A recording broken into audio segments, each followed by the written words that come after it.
Okay, here we are, December 14th. We've been talking about this date for a while. Thank you everyone for being here. I'd like to thank our faculty members who've been teaching amazing COIL projects this semester, and we're about to hear about all of them. This is LaGuardia Student and Faculty Showcase. We will hear from LaGuardia professors, LaGuardia students, as well as international professors and their students. Before we get started, I'd like to give you a couple of quick updates about what's been happening in the COIL world at LaGuardia. So this semester we had 12 projects. This is the highest number that we've had in a single semester ever since 2016, the year when we started doing COIL. Our faculty continue to work on publications, submissions, revisions, different stages of publications, which is extremely rewarding. We were awarded the grant from US Department of Education. So one part of that big grant was the funding for oil projects. And in the spring semester, 15 LaGuardia faculty members will be collaborating with international faculty to run COIL projects. Also this year, we were granted a grant from the FACE Foundation, which is associated with the French Embassy, and it will fund 3 COIL projects in the winter and spring 2021. I would like to congratulate our faculty, Professor Habiba Bumlik, Lucy McNair, and Tuli Chatterjee, for receiving this grant. They will be collaborating with 3 very wonderful, actually 2 wonderful professors from France and French Guiana. And also I would like to congratulate 3 LaGuardia faculty members who have been selected to participate in the Global Solutions Challenge, sponsored by IREX and by way of Stevens Initiative. That particular project is co-curricular. It involves small teams of students who will be working with students in Iraq and Jordan to solve a few global issues that the organization has singled out for them. So congratulations to everyone. I would like to now turn this over to Dean Eric Hoffman for a couple of words. Great, thank you, Olga. And how fantastic to see close to 90 folks here on a Monday morning, at least in New York, a Monday morning at 9. This is just a great celebration each semester as we've built more and more of these projects with faculty and students around the globe. I just want to point out for my colleagues here from LaGuardia and those from around the world, how impressed I am at just the growth of a project and an initiative like this that Olga just pointed out to us. You know, it takes so much effort and work to get one of these courses and one of these partnerships off the ground, and to have had 12 of them over the fall. And in the conditions that we're working is just pretty amazing. So thank you to everyone who's here to share and celebrate in those projects. You know, I've been talking to Olga a lot over the past couple of years about COIL, and I'm learning a lot more. And I think that it's such a perfect project for this time not only in a global pandemic, and to think about the reach and using our digital tools to connect with folks, but also just the upheaval that we've seen in the world, the division and difference, and to have something like COIL in these projects that, you know, as I've learned from Olga and others, really give each of us, our own students here at LaGuardia and students around the world, the agency to tell their own narratives. And I think that's so important in this work. And it's really why it connects so much to the global learning competency that is the priority Gen Ed competency here at LaGuardia. That it not only helps students communicate across difference, but I think it actually shows us how much more similar we are. And for that, I just think it's for the reasons that I mentioned with the digital, the outreach, and building similarities and building community around the world. This is fantastic. These projects are amazing. The fact that it is transdisciplinary. I think that's what's so important about this as well. So thank you to Olga. Thank you to all of the LaGuardia and our international faculty who have helped support this. And I'm really looking forward to hearing from the faculty and the students as well. Thank you so much, Eric. So if you look in the chat, I reposted the program. So we're going to get started. Our first presenters are Dr. Kyoko Toyama and Justin Barrera. I will let you introduce yourselves and your students. Please go ahead. You should be able to share a screen. Yeah, thank you. Okay, so I'm going to share the screen.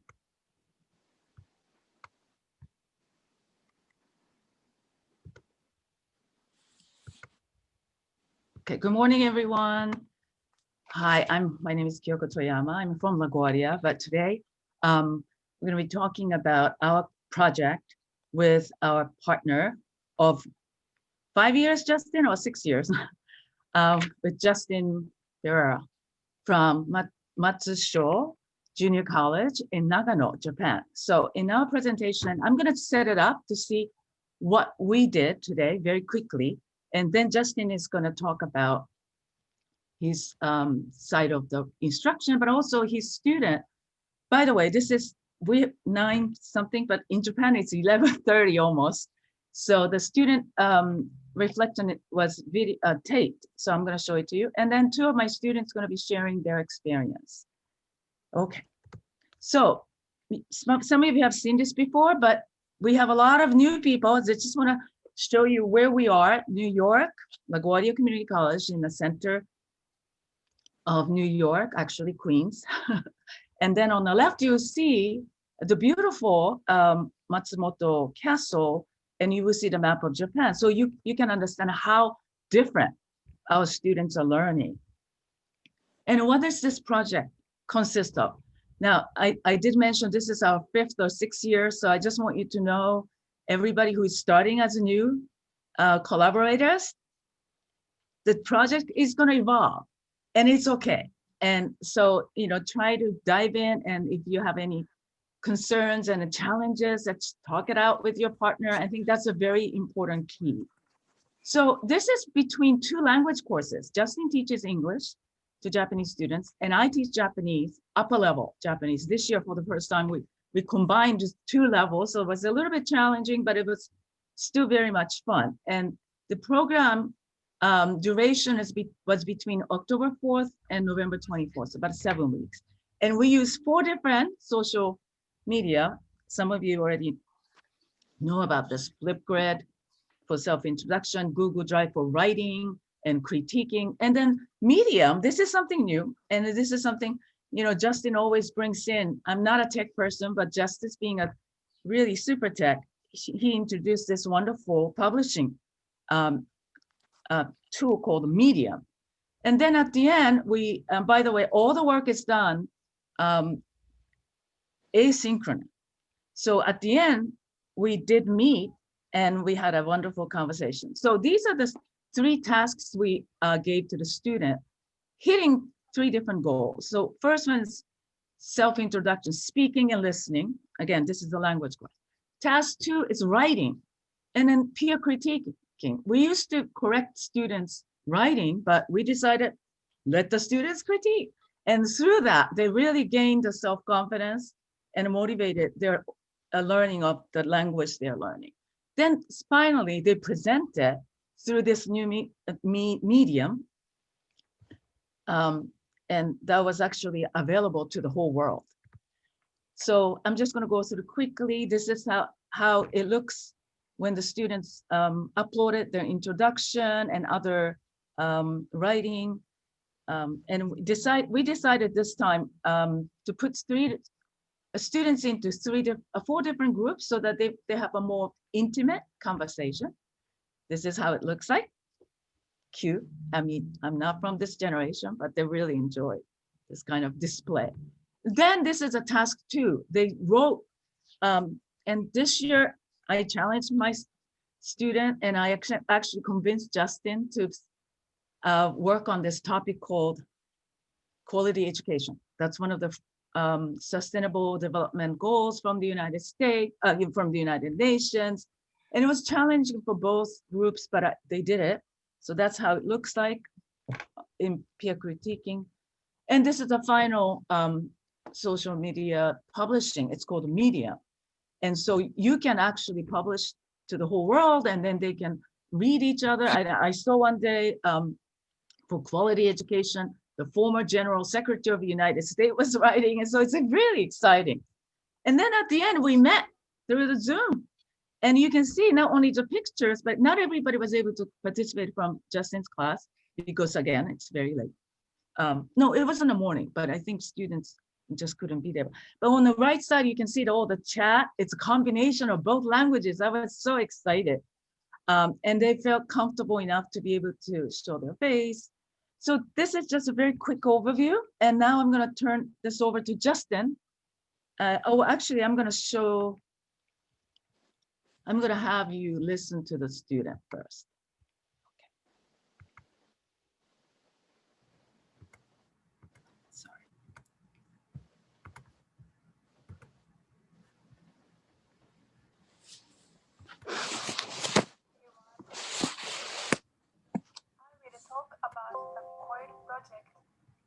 I explored gender equity in Japanese education as the COIL project. By Okay, let me participating in hold on. this project Hold on a and second. Let me just, interacting with oh, sorry.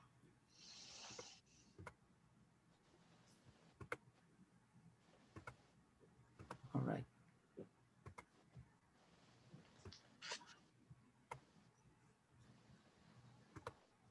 Hello everyone, it is Izumi. I will talk about the COIL project. I explored gender equity in Japanese education as the COIL project.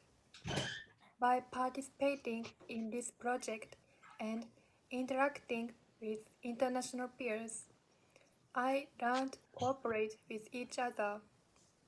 I think this project is important because I can find out about new things in my culture and think about solutions to global issues. Thank you for listening.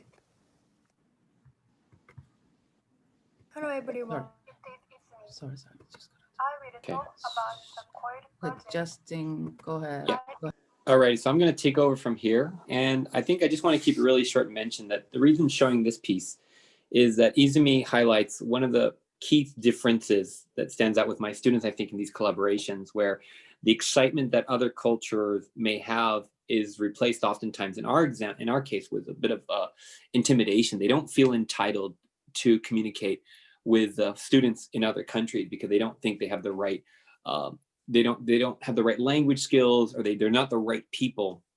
And this is in a unique difference. And I think every COIL collaboration is going to have their own unique challenge. And in our case, it's for the students to realize that they don't need to be ambassadors and showcase their culture the best.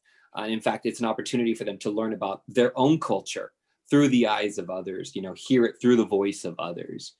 And so I think Izumi really exemplified that. And I was really happy that she participated. Kyoko, you want to hand it over to your students then? Okay, so Pakiga-san, are you there? Yes. So you can just go ahead. This is my first student, Pakiga. Go ahead. Thank you, Justin Sensei and Kyoko Sensei. Hello, everyone. My name is Pagyatladar. I'm currently an adult continuing education student taking language classes at LaGuardia. As part of the COIL project, we explored language exchange.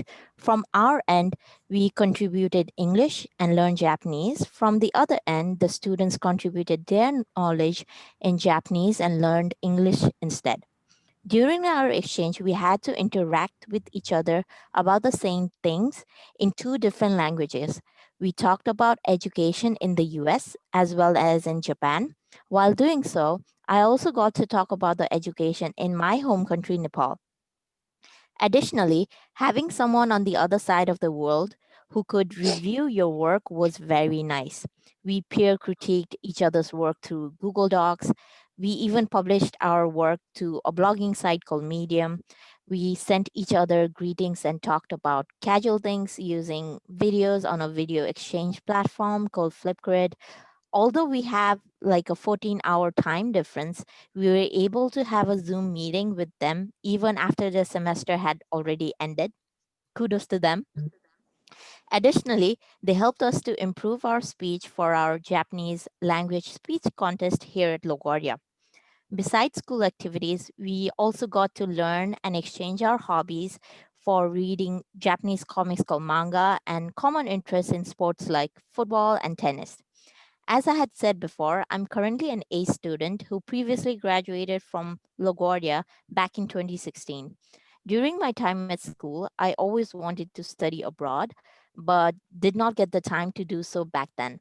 The COIL project gave me a chance to experience it while working a full-time job. For that, I'm very grateful. Overall, it was a very fun experience and I look forward to doing it again next semester. Now I'll let my classmate Diana talk about her experience. Thank you.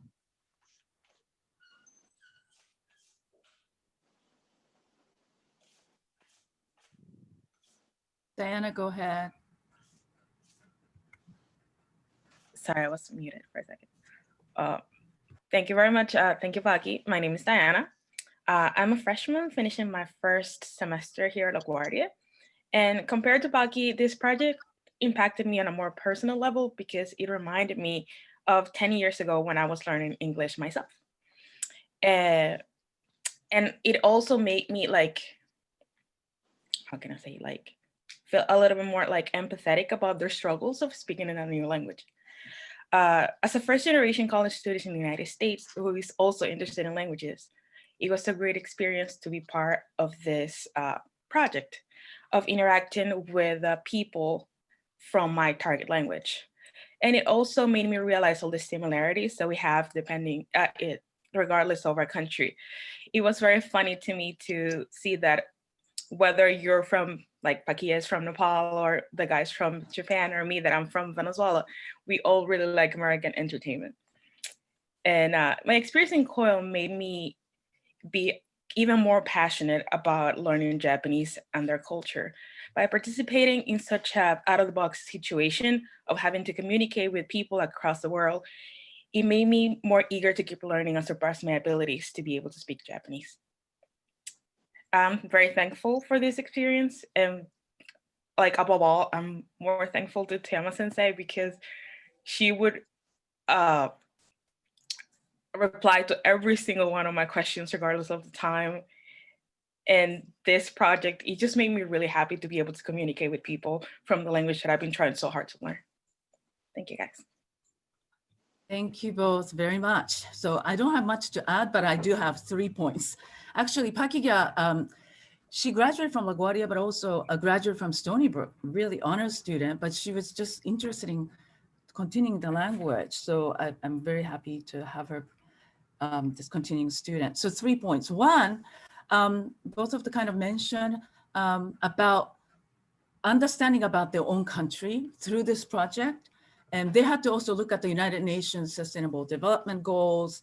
So they were able to look at, because, you know, when they're here, they're so focused on American education, they want to get adjusted to, but I think they rediscovered their own country's educational system. Some of them are very critical about the political system that really sort of drove the educational system. And second thing is, we have been sort of together for quite a while, right? We started out with more like a tourist type of questions, and then students were asking that too. And then we have a lot of in common, right? College life is very, very similar, but we push the students enough using a different topic to really dig deeper. So it really, this project this time brought the critical thinking skills and critiquing more than just the language critiquing. And also, yeah, Eric mentioned about this global learning competency that we always had to ask students to deposit. But this time it was much easier because of the questions that we asked students. So hopefully I'm looking forward to a very wonderful writing at the end for the global learning competency assessment under ePortfolio. So we're going to continue next semester, and maybe we might add a new platform or a new topic, but I think this is a wonderful project to add to our language learning. And I think Pakiga and Diana, I think they were going to continue next semester, so they might be in my class again. So thank you so much. If you have any questions, please put them in the chat box. We'll try to answer that. Thank you. Yes, unfortunately, we don't have a lot of time for questions. So yes, please put them in the chat. And I just want to say thank you so much. Kyoko, you're a veteran, you're a COIL veteran. You started doing it before we brought it into LaGuardia as a COIL project. Thank you also for sharing how the project has evolved. It's really helpful, I think, for all faculty who are here. Okay, I'm going to turn this over now to Alice Baldwin-Jones from Social Sciences and Vaishali. There are two Vaishalis. They're both here, I hope. Please go ahead.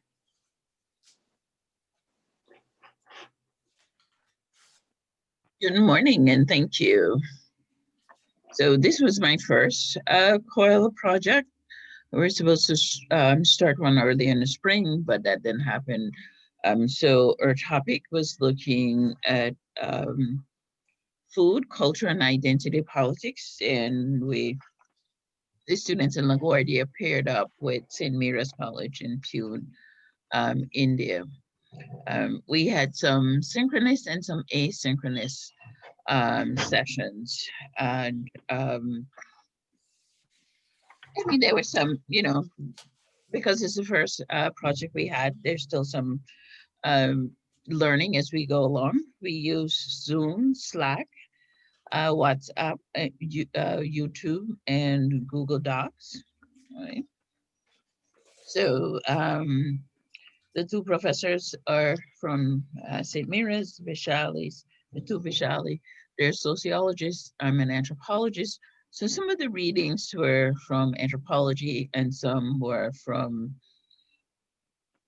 sociology. So looking at food and culture, identity and politics. And then the students, when they introduce themselves to each other on Slack, talking about their own foodways, looking at issues for the students from St. Mira's, looking at identity and caste and religion.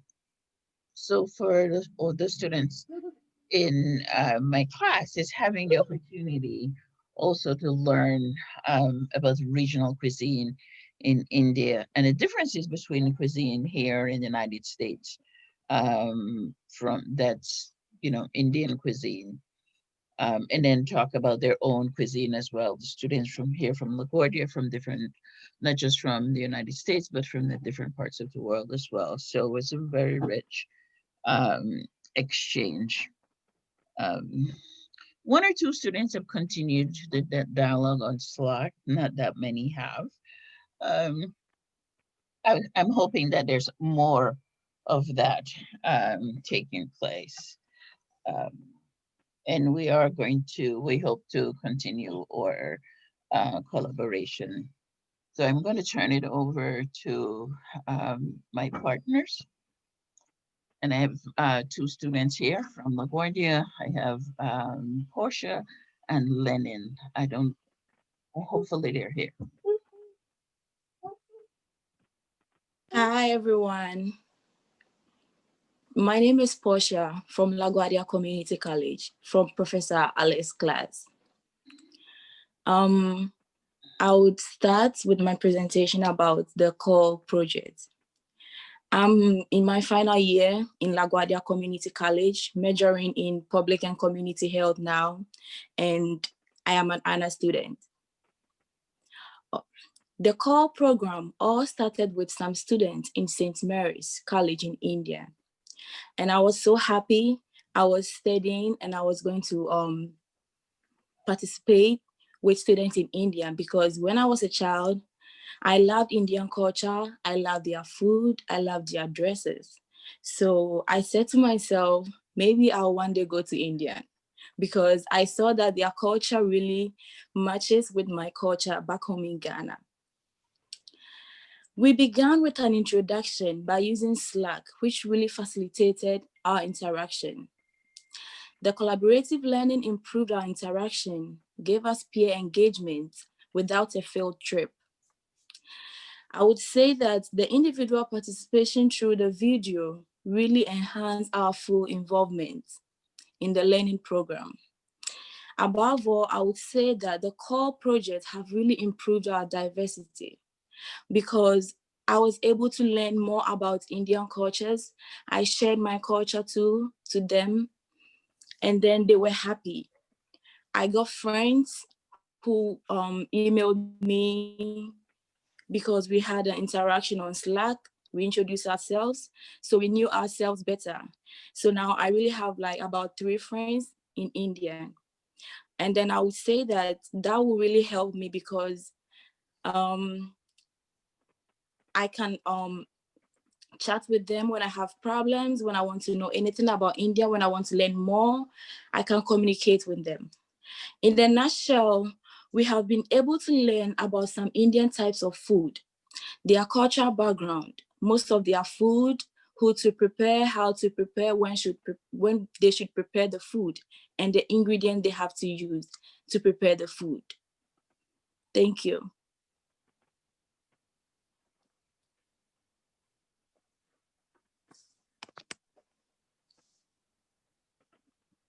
Hi, I guess I'll go next. My name is Lenin, and I'm also a student in LaGuardia.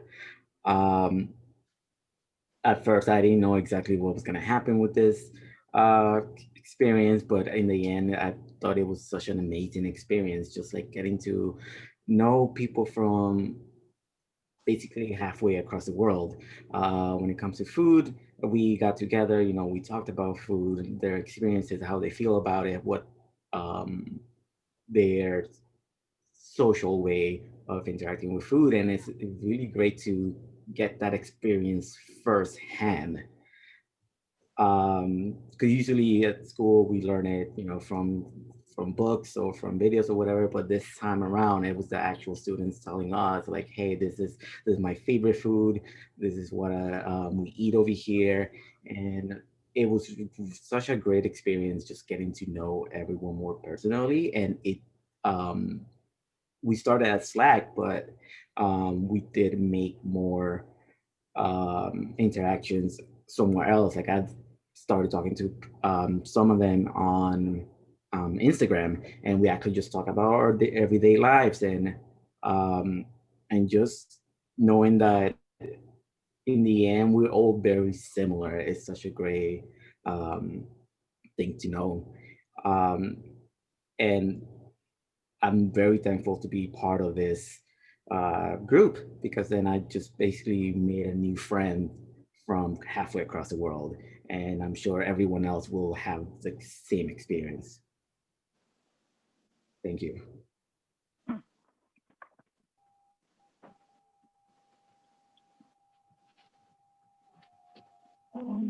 Hello, everybody. I'm Dr. Vaishali Diwakar from the Department of Sociology, St. Mira's College, Pune, India.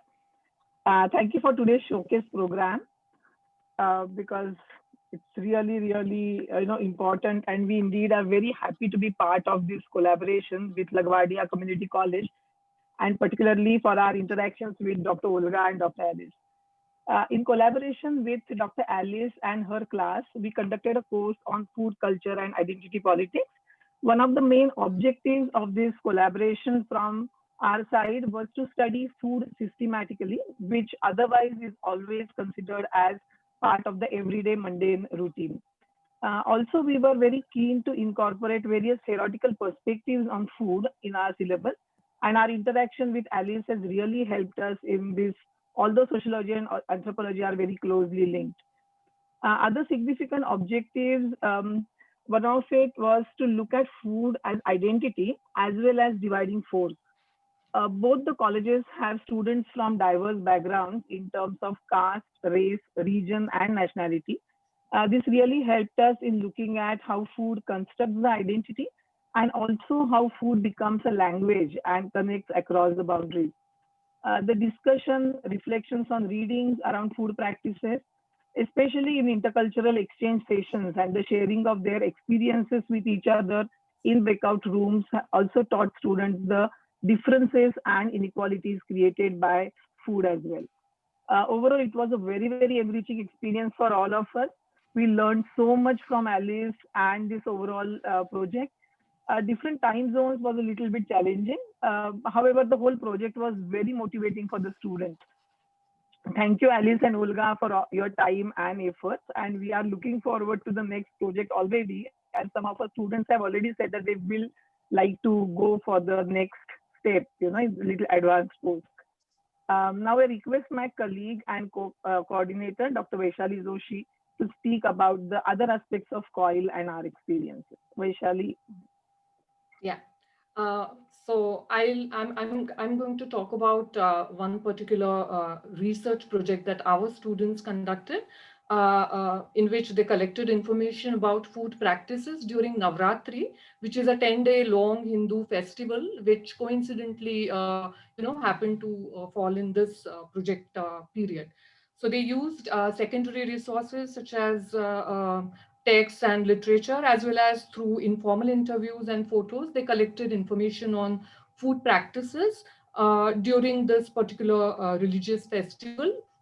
This assignment focused on the notion of Nevedya, that is the special food offering as part of religious worship, and identify similarities and diversities in terms of caste and region. Our students will talk about it more, but I want to share one very fascinating aspect of this project, COIL project, from the faculty point of view and my personal experience also. How, we developed very smoothly, we developed this sense of comfort and ease regarding the use of technology. So thanks to Olga for the initial orientation and then our exchange sessions with other partners, through which we could gather information, and a very balanced information, because we discussed the pros and cons. So we had balanced information about various innovative techniques and platforms.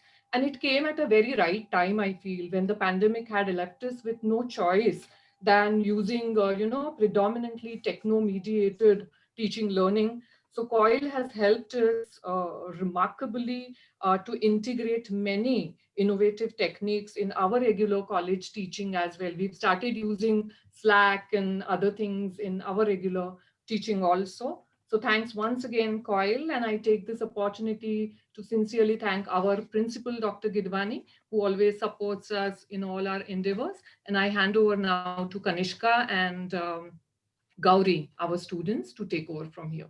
Thank you. Hello everyone, I'm Gauri, and today me and Kanishka would love to give you all a gist from our experience with the COIL project on behalf of all our and Mira's peers who have been a part of this program. Hello everyone. We truly believe that food means much more to our heart than to our body. It connects us to our social identity and helps us describe ourselves better. Food has been the center of our ecosystem for ages now. Through this project, we learned to develop a sociological perspective towards food and understand the practical use of this discipline. During the earlier stages of the course, when we did our research project, we came across the fact that though food habits during festivals are highly subjective to cultures, families celebrating the same culture have different food habits during the festival. Another revelation was the impact of seasons on our food systems. The usage of warm foods for the festivals before winter lay emphasis on the fact that food habits are cultivated with seasons. We studied how the process of hybridization has modified with the food culture and the newly available commodities. When we consider diversity and food, the most natural form is geographic diversity. Foods used for local consumption are always the ones that are produced on a large scale in the surrounding area. Heavy consumption of rice and coconut in the coastal cuisines is an example of this process. This helped us in understanding the basic structure of different food cultures. Also, because of industrialization, there has been a lot of migration, leading to cultural diversity in megacities like Mumbai and New York. And wherever people go, they take their food along, which is why we find that the food in these cities is so varied. Using the critical approach, we found that food also masks social distinction in terms of caste and classes. Different castes use varied food commodities. This usage marks their cultural identity. Food can also be the identity of entire nation, like Italian pasta, Japanese sushi, and Indian curry. When we looked at it through the intercultural eye, we came to know about different food practices world over. During the lecture with Alice Ma'am, we got an insight into the food systems that she worked with through the course of her research. The highlight of this exchange was the commonalities of gender roles irrespective of the cultural diversity. Lastly, during our synchronous session with the LaGuardia College students, we all pointed out the fact that food and emotions linked to it overpower everything. In our individual breakout rooms, we discussed our ideas of comfort food in the view of our food waste assignment. Through the film we watched together, we agreed on the fact that food breaks all the barriers and unites people together. It brings life to celebrations all over the world, just like on Thanksgiving and Diwali. To conclude, this integrated course opened up our perspective to look at food and helped us shape a global view of food culture.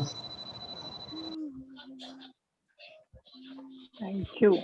Thank you. Thank you all. Thank you so much. What a rich Thank you, conversation. Gauri and Kamishka. Thank you. Thank you all. You highlighted all these wonderful dimensions. I actually had the pleasure of helping facilitate a Zoom session, and it was amazing. It really was. It was spontaneous and very enriching. One layer after another, we kept unraveling. Thank you. Thank you for creating that atmosphere for your students. Everyone. Thank Okay, you. moving right along. We have Professor Javier Serna from business and his colleague from Guanajuato, Ms. Perla, Laguna. Yes, good morning. Thank you, Olga. Thank you so much. I like. I'm sorry, Javier, you can unmute yourself. Thank you. I think that's a little better. Okay, so thank you very much. I'd like to introduce Professor Perla Laguna from Guanajuato, Mexico. Thank you very much, Professora. Thank you. Thank you, Javier. Hello, how are you? Okay, our experience in this COIL project has been very successful since the students were able to have this exchange virtually. They were able to carry out various activities such as the icebreaker and the intercultural activity, as well as practice what they learned in classroom, which is the analysis of the financial statements. Something that is important to highlight is that students carry out this financial analysis of an international company listed on the New York Stock Exchange, that is Coca-Cola Company. So the students from both universities were able to analyze real information as if they were working in this company and talk with people from other countries in relation to business. And this gives them tools for their working life.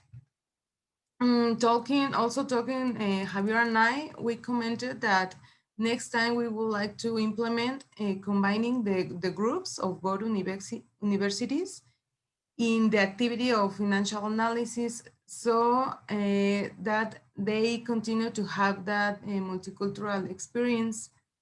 This experience was very successful for both students and teachers. I would like to thank Javier for all the support and attention and excellent work we did as a team.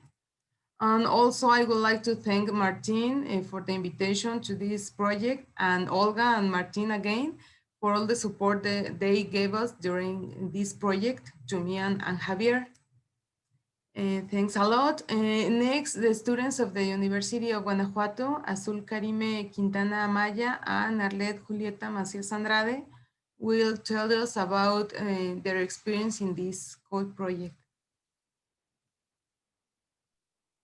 Hello, everyone. Okay, Azul, go ahead, please. Can you hear me?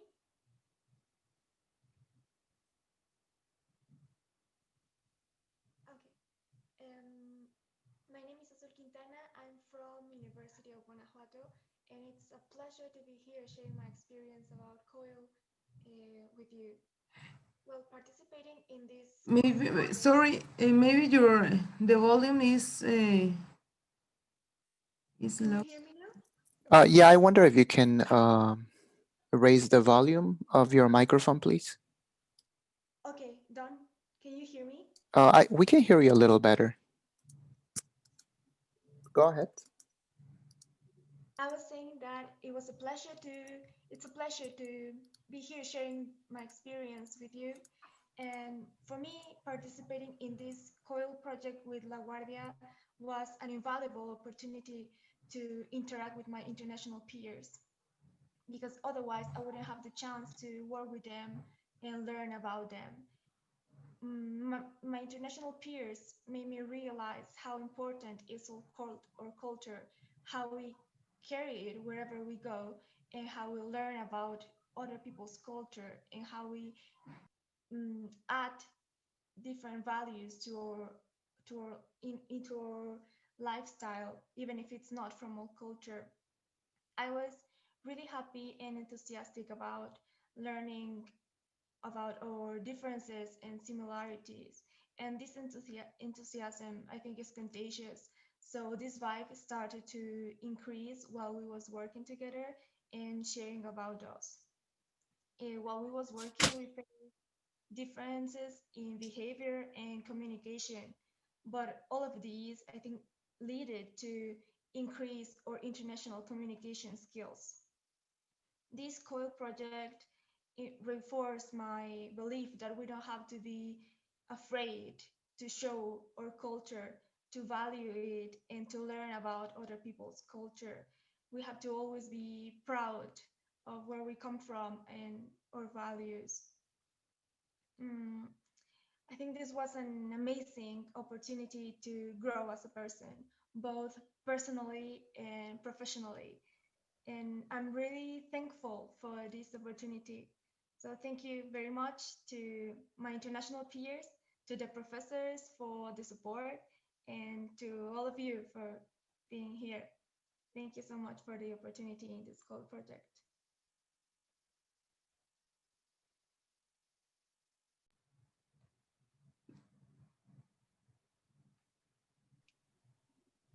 Okay, Professor Perla, do you have another student that's going to participate? No, Azul? Yeah, no, okay, that's fine. Okay, so thank you so much. I thought you had, no, that's fine. So thank you very much. Alicia, I had the pleasure of working with Alicia Robinson from my class. Alicia, are you on? Yes, I'm here.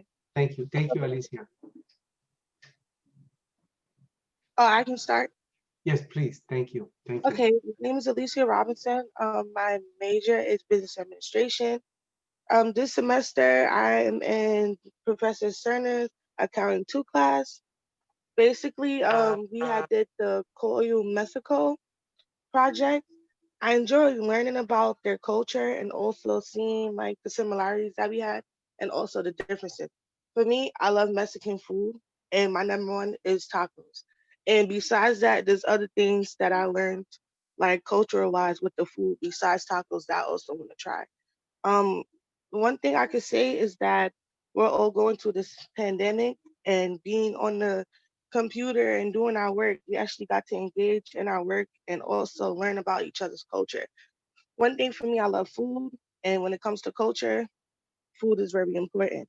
So with that being said, also, I also enjoyed that besides learning the financial analysis through Slack, we also engaged on things personally that we like with our culture, how it feels to like be doing right through this pandemic.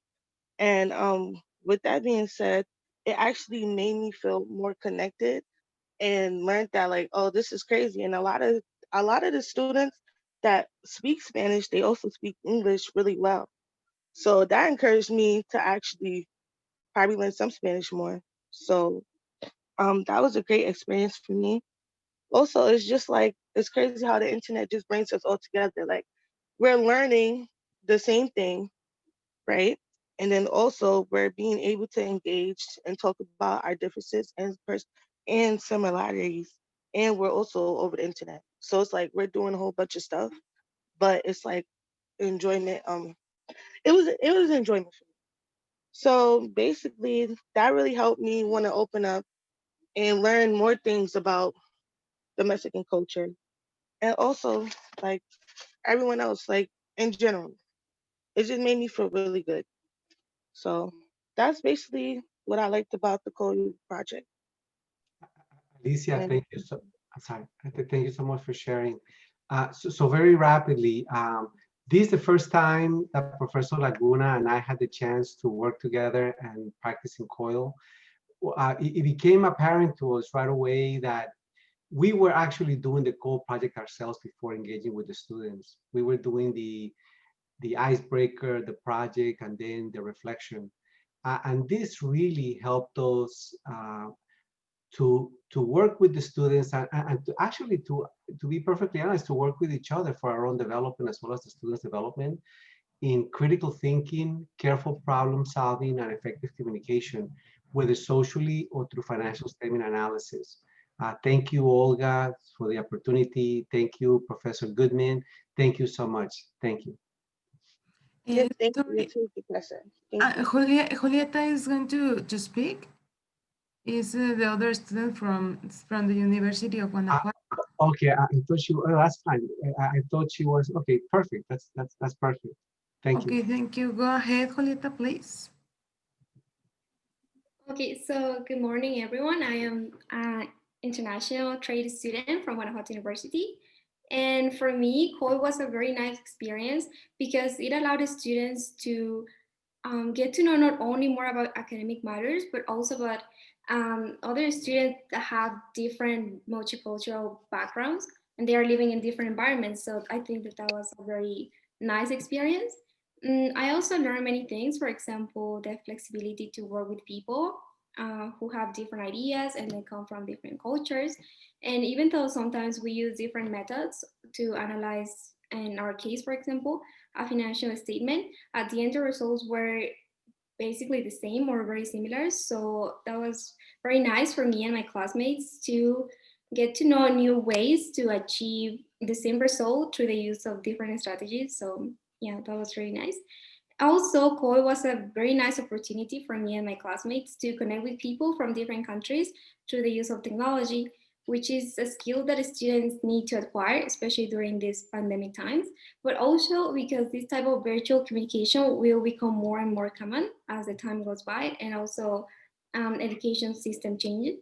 So that was also a great opportunity to participate in this type of project. And finally, regarding professors, in our case, our professor Perla Laguna, she was very helpful and she was also very supportive, answering my classmate questions as well as mine. So she was a great support alongside with everyone participating in this project to finish this experience successfully. So thank you very much for the opportunity and yeah, thank you. Thank you. Thank you so much. Thank you so much, Jolita, and thank you, Perla, and thank you, Javier. This is your first experience, and I know you worked really, really hard. And Martin noted in a chat, in a very short time period, you started planning after the semester had already started, and look what a great success it was. Thank you for your hard work. Okay, running to Professor Stankovic and she did a fabulous project with multiple partners, and I see that at least one of them is here. Welcome, Shar. Can you guys hear me? Hello. Yes, we're hearing. Okay. Hello everyone. Good. I can say good morning, good afternoon, good evening, wherever you are. Thank you so much for attending this wonderful COIL showcase again. My name is Olivera Stankovic. I teach public speaking at LaGuardia at the Humanities Department. And I'm here with my, oh, just a second. I'm here with my colleague, Dr. Blommestein. She's from SUNY at Potsdam. Unfortunately, my colleagues, Dr. Zana, Knezevic, and Dr. Dragica Zugic from Montenegro couldn't be here with us. They're busy. They have their own assignments, but we do have a student from Montenegro, Ilija Danilovic, who is going to join us later with his presentation. And we also have Paul Mauga from LaGuardia. Welcome everyone to our showcase. Right now, I'm going to just share quickly, just give me a second. We don't have so much time, so I'll do my best to be practical. Can you guys see my presentation? Not yet. Okay, just give me a second.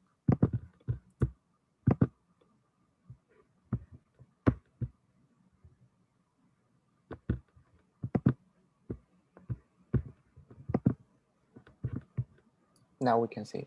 Oh, Okay. we see the email. Just give me a second. I have issues with this. Just is it possible, Paul, to bring in my file right here on the screen or no? Do you want me to share the PowerPoint you shared earlier in the chat? Sure, I appreciate it.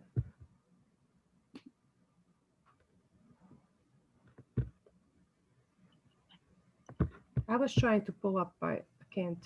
So would you mind just to do like, because you share, can you just go slideshow and for the beginning? This is the beginning, no? I said, no, it says slideshow, animation, slideshow at the top of your toolbar, slideshow. Oh yeah. Yes, and then from the beginning, play from start. All the way to the left-hand side. The icon to the left. There you go. Thank you so much. So I will have to say, start with the first slide. Okay, can you guys hear me very well? Yes. Okay. Yes, we can. So we actually had a very dynamic project this year. We included 4 institutions: LaGuardia, SUNY, which is, we are part of CUNY, SUNY State University of New York at Potsdam, and 2 Montenegro universities, University of Mediterranean and University of Donja Gorica. Next slide, please.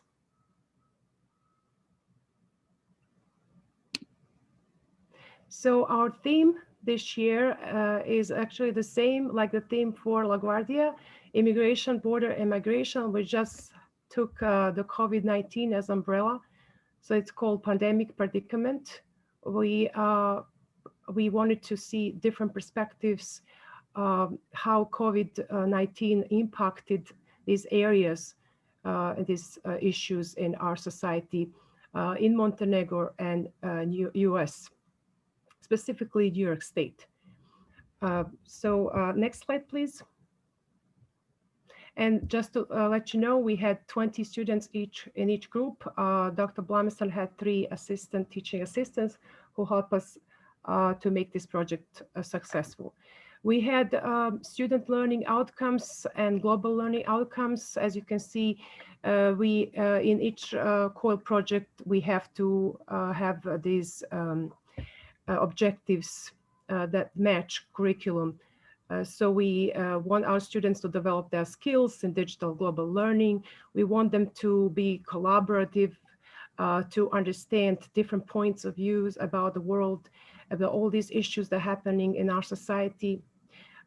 We want them to learn how to negotiate, how to open dialogue, how to not to be afraid of conflicts, and to also understand and embrace all these differences with a smile on their face. Next slide, please. So we had different articles that we found. We actually, luckily we found articles on these issues in Montenegro and also on from another site, how the US dealt with these problems on immigration and borders at the same time. So we have, as you can see, articles for 2020, and also some articles from balkansite.com 2018. And we also included comparison and contrast analysis.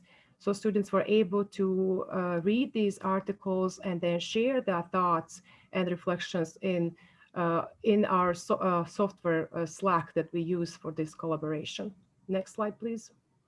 So as you can see, we did, like other faculty members, we did also icebreakers. We use YouTube, which is easier for us to share storage, to save storage space, since Slack is free of charge and it's limited storage space. So we use YouTube. Students were able to utilize that technological tool to make their videos, introduction videos in a great shape. So we use Slack. As you can see, we open all different channels. So each channel had different assignments for each week. We planned 4 weeks, but we actually ended up with 6 weeks. We need more time for collaboration. As you can see here on this slide, you can see a dynamic of dialogue between Philip and Carla from my class and Philip from Montenegro. And you can see we also put to distinguish, it's easier to distinguish because we have over 80 teammates. We told them when they open their username, they should put MNE, which stands for Montenegro, University of Mediterranean, and versus NYSE, New York City. So that we'll be able to distinguish them when we see them on chat, because when we have a news feed, it's very hard to see who is telling what. So it was very nice feature. So I will now give a chance to Dr. Sharmain Blommestein to take over and explain more how she come up with idea with the articles and also with the Slack, and she organized channels, and she was actually the most dynamic there with interaction with students, sending feedback to our students on a regular basis. Hi, everybody. Really enjoyed this project. I'm the first person actually from SUNY Potsdam to actually do a COIL. Yeah, it's been around for a while, but for some reason SUNY Potsdam was not involved, and I'm really grateful to Ollie for introducing me to COIL. Basically, we are out of time, so I'll be really quick. I'm going to share my screen.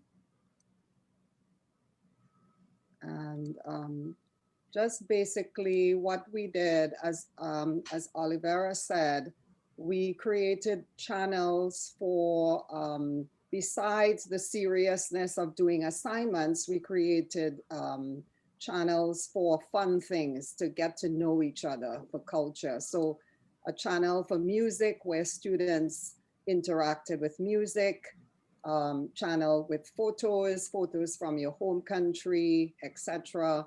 And also a channel for social media information, right? So everybody, including the professors, gave their social media addresses, etc.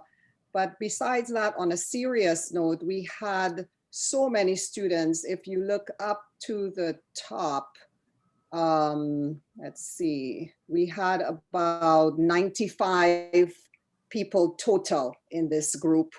And that was including 4 professors and 4 TAs. So we divided the students into specific groups. I'll just go to the group that Ilya was in, and you see the interaction with a lot of conversation with us responding to their feedback on the assignments, etc. But we had a wonderful time, and it wasn't just for answering questions from the syllabus. It was also interaction with culture. So we treated it as a virtual study abroad, where you could also interact about food, about music, etc. And I'll just end here by saying the final project, we had a separate channel for every assignment. The final project, we uploaded, we had the channel, and all the students uploaded their final projects. I'm not going to play anything, but I just want to switch it over because we are out of time, but I'm switching over to Ilya and Ollie, what are the other? Yeah, Paul is the one who will start, and Paul he will share his group presentation, and then Ilya. Yes. Paul, are you there? Yes. Yeah, Paul was so just mentioned before. I have to really give a big introduction and thank you so much, Paul. This is his second project, and he's from another public speaking class. I teach two public speaking classes. One is fully online, which now Paul actually took advantage of that, and he joined me again. And he also did another class with me, introduction to communication last semester, sorry. So he decided to join us again. Here we go, Paul. Good morning. My name is Paul Malga, and I'm currently a student at LaGuardia Community College. So my group decided to do a project on COVID and how it's impacting immigrants in the US and Montenegro. My group also consists of participants from all 4 institutions that was listed on an earlier slide. So our group began with talking about what exactly is COVID. We went on to describe what the symptoms are. And we talked about just how hard it's impacting people from both our countries, including things like asylum and immigrants, how it's changed the process for people applying for asylum, including people applying for asylum at the border. People have been rejected under the pretext of the public health crisis, according to the New York Times. In addition, as one of my colleagues said, it has affected day-to-day life and has slowed down the global economy considerably, hurting many. She goes on to split it into different categories like healthcare, the economy, and social aspects. Now I would like to turn it over to my colleague, Elijah. Thank you, Paul. Hello, I'm Ilya, and I'm currently a student of the University of Mediterranean from Montenegro. First, I will give you my personal thoughts on the project, and then I will show you the presentation. Give me just a second. So I share the screen. There we go. Get it up and ready. Okay. Can everybody hear me? Yes. Okay, so first I'm gonna start with my personal thoughts. I personally liked working on the project. It began very slowly, but I soon got the hang of it. Before going in, I suspected that we were going to talk about COVID-19 because it made sense. What did catch me by surprise was the immigration and migration, because I come from a small country. So the whole entire thing about immigration and migration is somewhat difficult to represent and find information on, even if the teacher shared everything, and it was a great source of information. So personally, that was the only part of the project I didn't find nearly as interesting. As for the interaction with the students and the teachers slash professors, I personally expected more of a cultural exchange between the students, stuff that wasn't about COVID in general. But we did have a channel about music and memes, and we did have our laughs, so that's a big plus. I personally think that my group tried their best in terms of trying to be a group, trying to do the assignments as a group and not go on solo missions. Before I started this, I hated group projects because they're a big pain in the head. But working with this group specifically and working on this project really made me like group projects again. As for the professors, they were extremely helpful, friendly, and very talkative. We also had lots of laughs too, serious conversations, and Star Wars references near the end. This project also reintroduced me to Slack. I used it before, and it made me appreciate it as an application a lot more than I did before. I also learned a lot about shared documents and presentations, something I had very little experience in beforehand, and something I used very sparingly.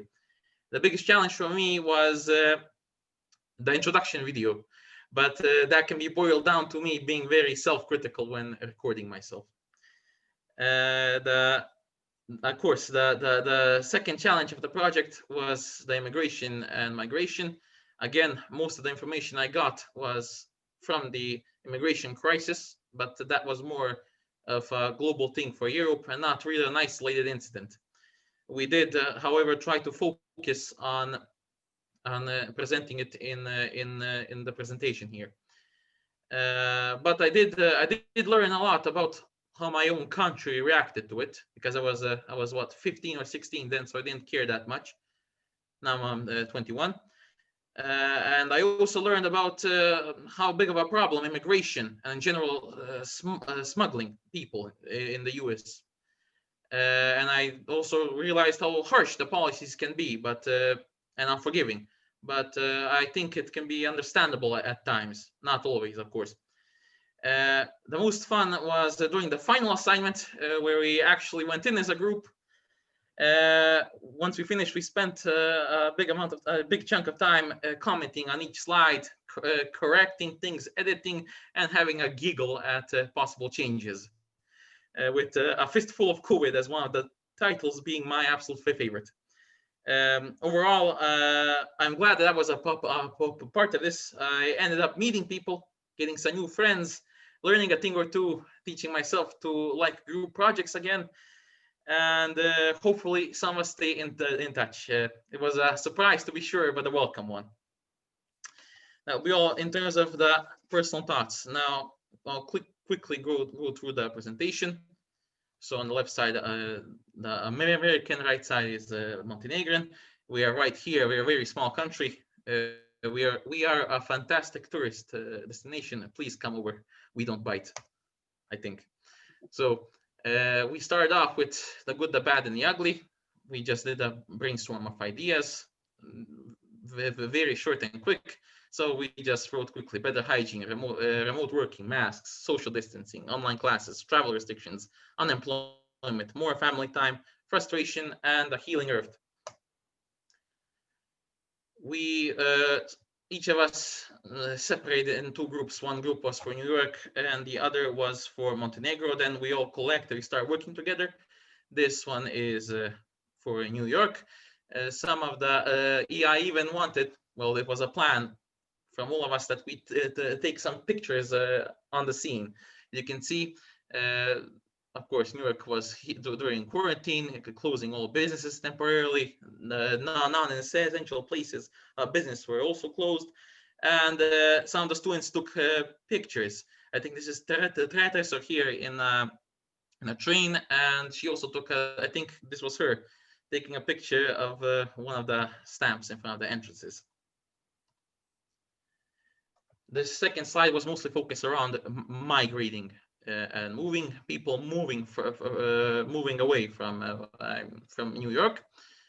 Since March, over 300,000 people moved out, and the moving companies were not able to handle that amount of luggage and that amount of jobs. Here is a part of Montenegro. Again, sorry to interrupt. Do you have a lot of slides? Because we're seriously... No, I'm nearing the end. Two more slides. The last one is students and sources. I'll just go through this quickly. So this is the Montenegro part.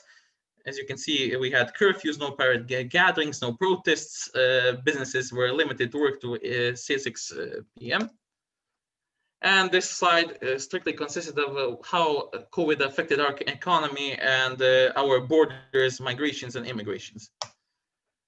Here are the students: me at top, Cristina, Teresa Jackson, Alexa Rodriguez, and Mingvar Lama. On the right side are sources. Thank you very much. Sorry if it was a little bit too long. Bravo. Thank you so much. Thank you for adding so much humor there too. We needed it. So that's all from us today, Olga. I hope we had a good time. You guys enjoyed our presentation. We really enjoyed this project, even though it was very tough. Absolutely. Thank you. But fun. Okay, Maria and Vina, please.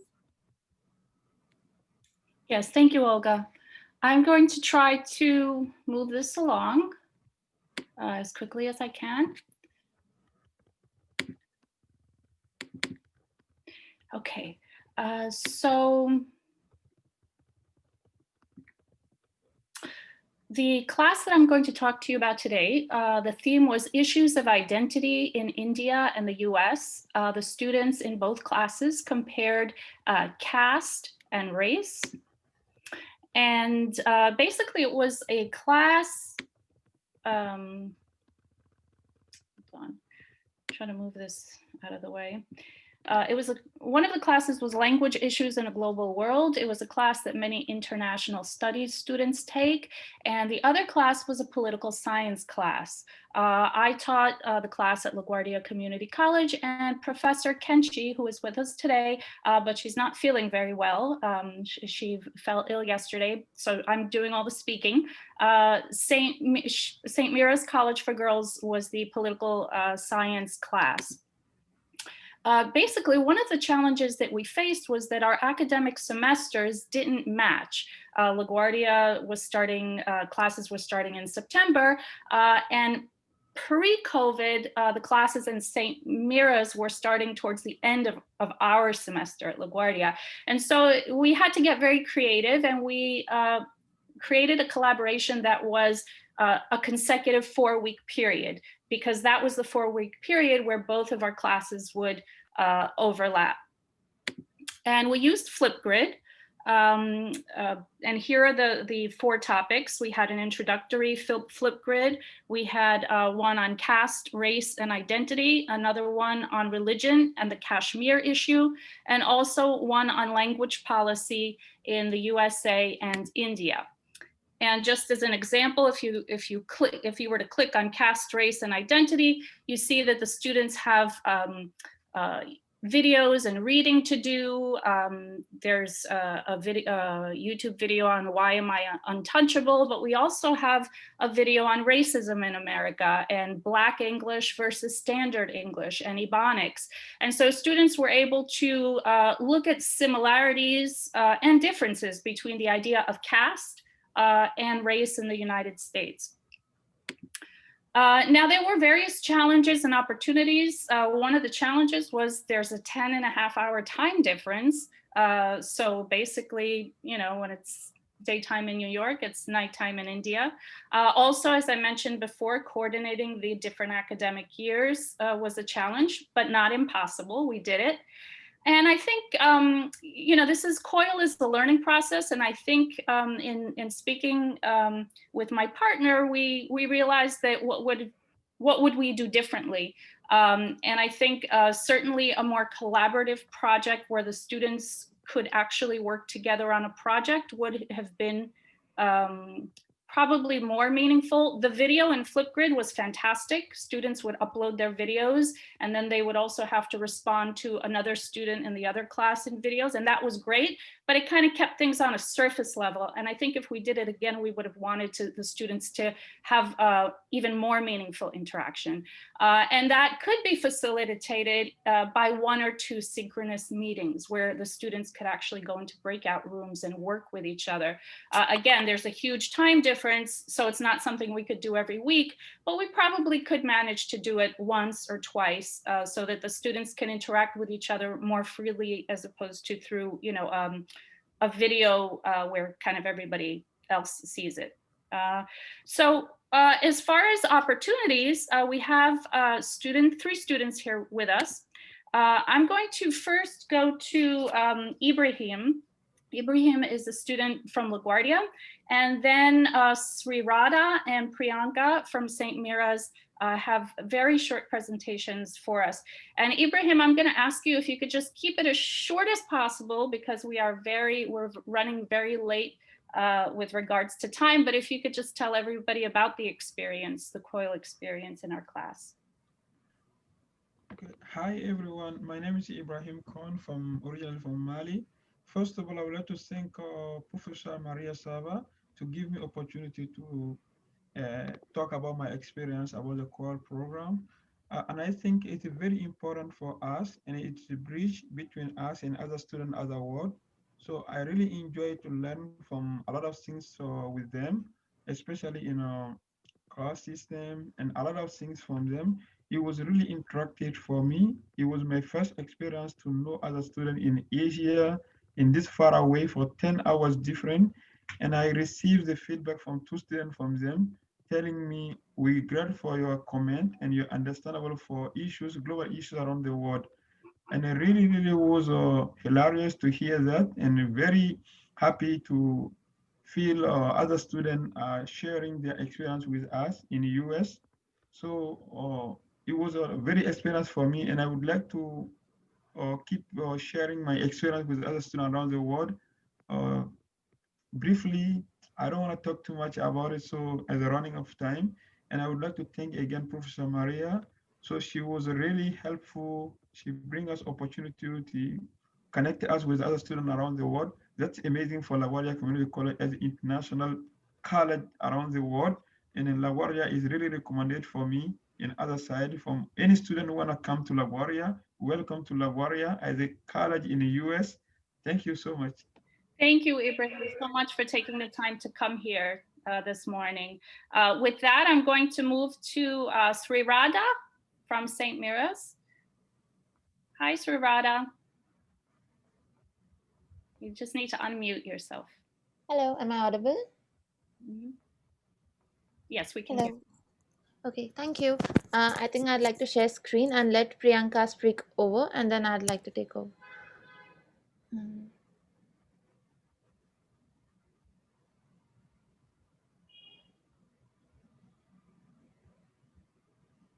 Hey, Priyanka, please take over.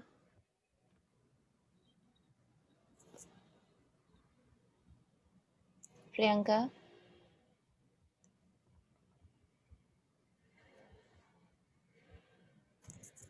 There may be a technical challenge. Would you like to do it instead of her? I think Priyanka is on mute. Should I? There she is. Hello, Namaste. I'm Priyanka. I'm going to present on behalf of my friends who participated in this COIL course. I think it was a great opportunity for us, all of us, to learn. And thank you, LaGuardia and St. Mira's College for giving us this opportunity. This time we have learned some points and we have come up with it. In India, we believe in concept which is called as Vasudhaiva Kutumbakam, which means that the whole world is a family, but each family member can have a different perspective. Okay, so these schools give me the opportunity to see all those different perspectives to the local issues through the global lens. And it helped me to correct my own prejudices. It helped me to broaden my own perspective of the issues which I have learned in my own college. And when we were talking about, caste and race, we did the comparative study. We got to know that these social issues are similar. Even if we are belonging to different countries, still discrimination happens all around the world. And when we talked about the language, I feel language gives us the way to communicate, connect throughout the world. But this course gave me the understanding that somewhere this language can also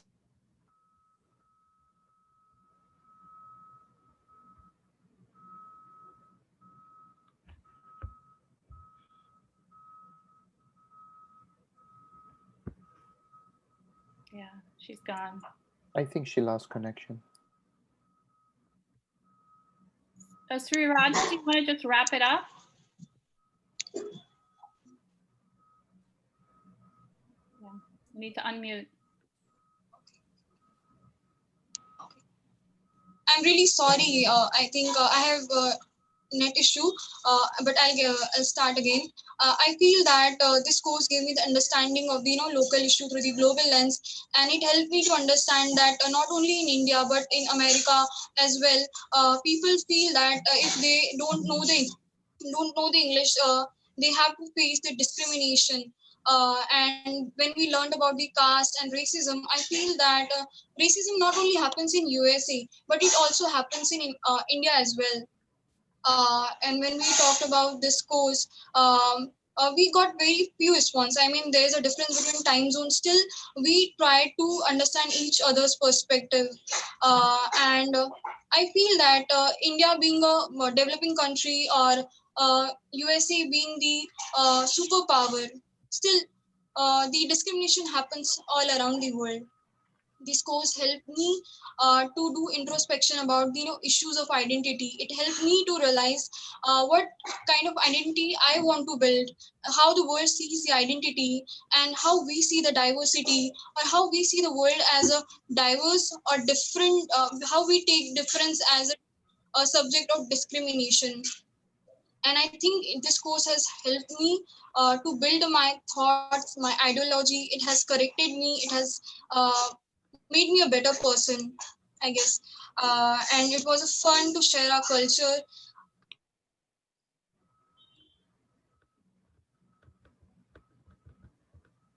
Yeah, I think we're gonna have to move on because the connection is keeps going in and out.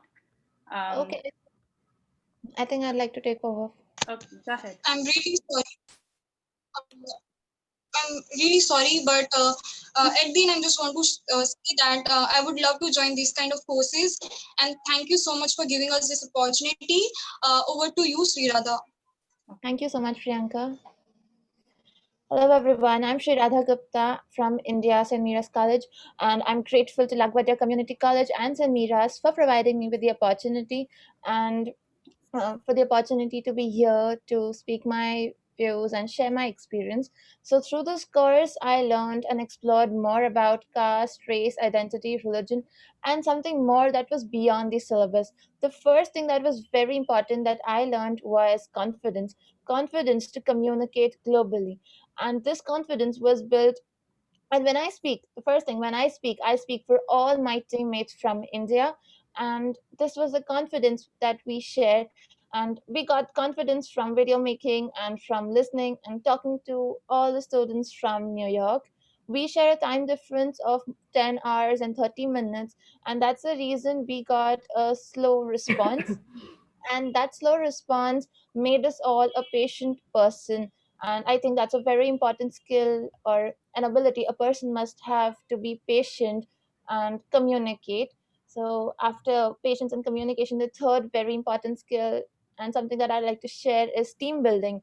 We had weekly meetings to discuss our problems and find solutions to them with our teacher, Miss Veena ma'am, and the other students in our team. We used to discuss and find solutions, and we were all there for each other whenever we needed. So there are many students I've never met and never spoken to personally in college, but through this course we got a stronger bond and we developed as a team. And I'd like to share that how amazing it was for me that right now I can share the example that right now I have many students from my team who are here to cheer me up. And also they've been texting me and Priyanka for a long time that, we'll do well, we should not be nervous and other things. And I think this is something that I will cherish. And COIL helped us venture America, understand religion and culture of people in America. We understood how the student life in America is, and these are some things that were beyond the syllabus. And one more thing, for communication purposes, we all teamed up and made a video to greet all the international peers in our mother tongue and say namaste. Namaste means hello in our hello in our mother tongue. And that was one of the creative approaches we had. Also, we had a session on video making and editing because Flipgrid, the software we used, allowed us to make responses only in a video format. And making videos is something not an everyday thing for majority of us. So we conducted a workshop in our college and helped each other. And the video had a time limit of 3 minutes. And to put in so much content in just 3 minutes had forced us to do a thorough planning and thorough organizing of the content we had to. And the new topics and the new topics made us do a lot of research work and thrilled us into more fields of experience and more fields to study. And I'd like to sum up that this course helped us explore a lot about the culture and diversity. It helped us explore ourselves and other cultures. It helped me grow as a person professionally and personally, and it is something I'm grateful for. I look forward to more such collaborative courses, international courses. Thank you so much. Lastly, I'd like to say I'd like to request you all for permission to present a video that we, the students from India, made to greet all the international peers. It is exactly 1 minute though. I just need your permission to present. Olga. Sure. Thank you. Sure. Thanks. Thank you.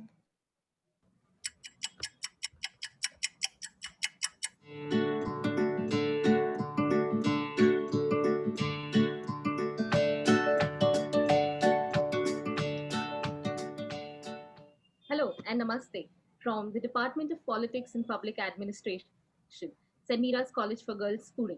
It indeed is a pleasure to be interacting with all of you in this online learning program. Ram Ram. Vanakkam. Vanakkam. Jai Shri Krishna. Namaskar. Namaste. Gane Khamma. Namaskaram. Namaskar. Jai Shri Krishna. Namaskaram. Jai Johar. Hari Om. Jai Bhim. Namaskaram. Namaskar. Jai Shri Krishna. Namaste. Namaste. Namaste. Namaskar. Namaskar. Pranam. Namaste. On behalf of St. Mira's. Hi.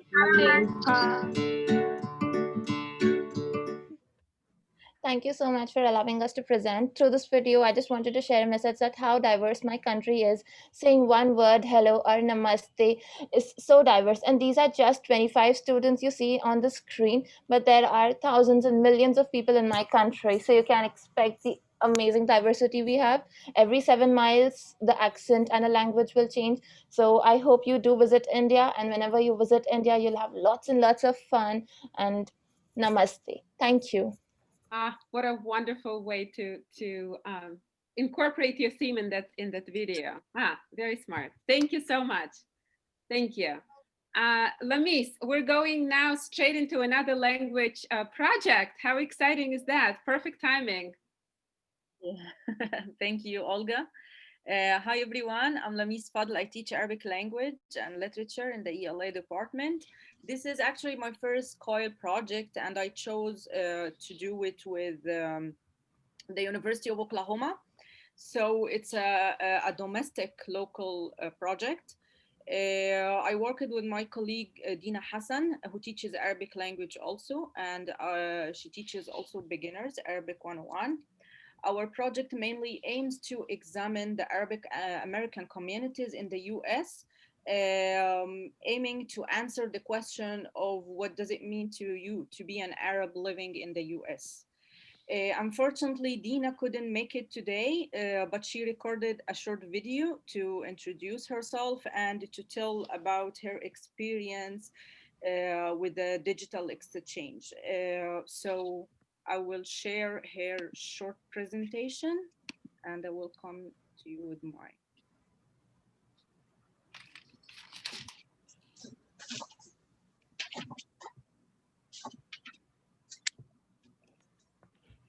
Good morning, everyone. My name is Dina Hassan. I work as a lecturer of Arabic language and literature at the University of Oklahoma. And I would like to start by thanking Olga so much for allowing me to participate in the COIL project. And of course, I would like to thank my colleague, Lamis Fadl, for contacting me and working with me on this project for 6 weeks. It has been a pleasure. I apologize about not being able to attend in person, so I will quickly give an overview of our project. For us, it stemmed from the idea that instruction has at its core the translingual and transcultural skill of its critical significance in today's globalized world. It is the role of educators to offer students the tools necessary to recognize and resist rather than reinforce cultural stereotypes and related othering behavior. As such, our project, the main learning objective for our project is to develop foreign language competence, which is Arabic language, in both of our classes at the University of Oklahoma and at Lamis's institution of LaGuardia Community College, And the second learning objective is to promote the integration of culture into second language virtual classrooms. For our project, we had pre-exchange activities, exchange activities, and post-exchange activities. So for the pre-exchange activities, students recorded an introduction about themselves and they uploaded it to Padlet, and they spoke in Arabic in that kind of introduction, where both students in both institutions got to know a little bit about each other. Then students engaged in some readings and watching videos about the idea of stereotype in general, as well as about ideas related to the Arabic culture and the presentation of the Arab identity in Hollywood movies. After those readings and videos, students started to write on the readings that they did and the videos that they watched. As for the main exchange activities, students in both institutions conducted interviews with members of the Arab community in Oklahoma City as well as in New York, with the purpose of identifying the main features of the Arabs living in those communities as Arabs living in the US, how the idea of stereotypes affects their daily lives or not, how they view themselves as what is their identity, and how they perceive others' identity as well. And they mostly formulated questions about the dynamic of identities and how they are at interplay between the Arab communities and the American mainstream communities living in the United States in two different, obviously, states, Oklahoma and New York. So I think this is enough for her video. So now I'm going to display a PowerPoint about the activities that we have done. And yes. So because I don't have time, so I'm not able actually to display the videos of the students, but I will give you general information about what we have done. So one of the main purposes of the project was focusing on demonstrating the 4 domains of global competence, and they are here in this picture. So we created the activities to develop the students' engagement, global engagement based on these entries. This diagram summarizes what we have done during the project. So it's the self-reflection on stereotypes from the 2 sides, then the survey of the Arab communities, and as the result, we were able to create a 3rd space to share the experience. Shared space, it's meant by 3rd space, it's something outside a regular classroom or even the virtual Zoom domain. So the students were able to experience, to create a new experience, like in exchanging in real life and learning from outside the textbook.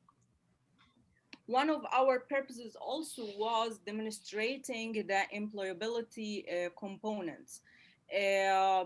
Actually, it's a very big topic, so I tried here to summarize what we have done.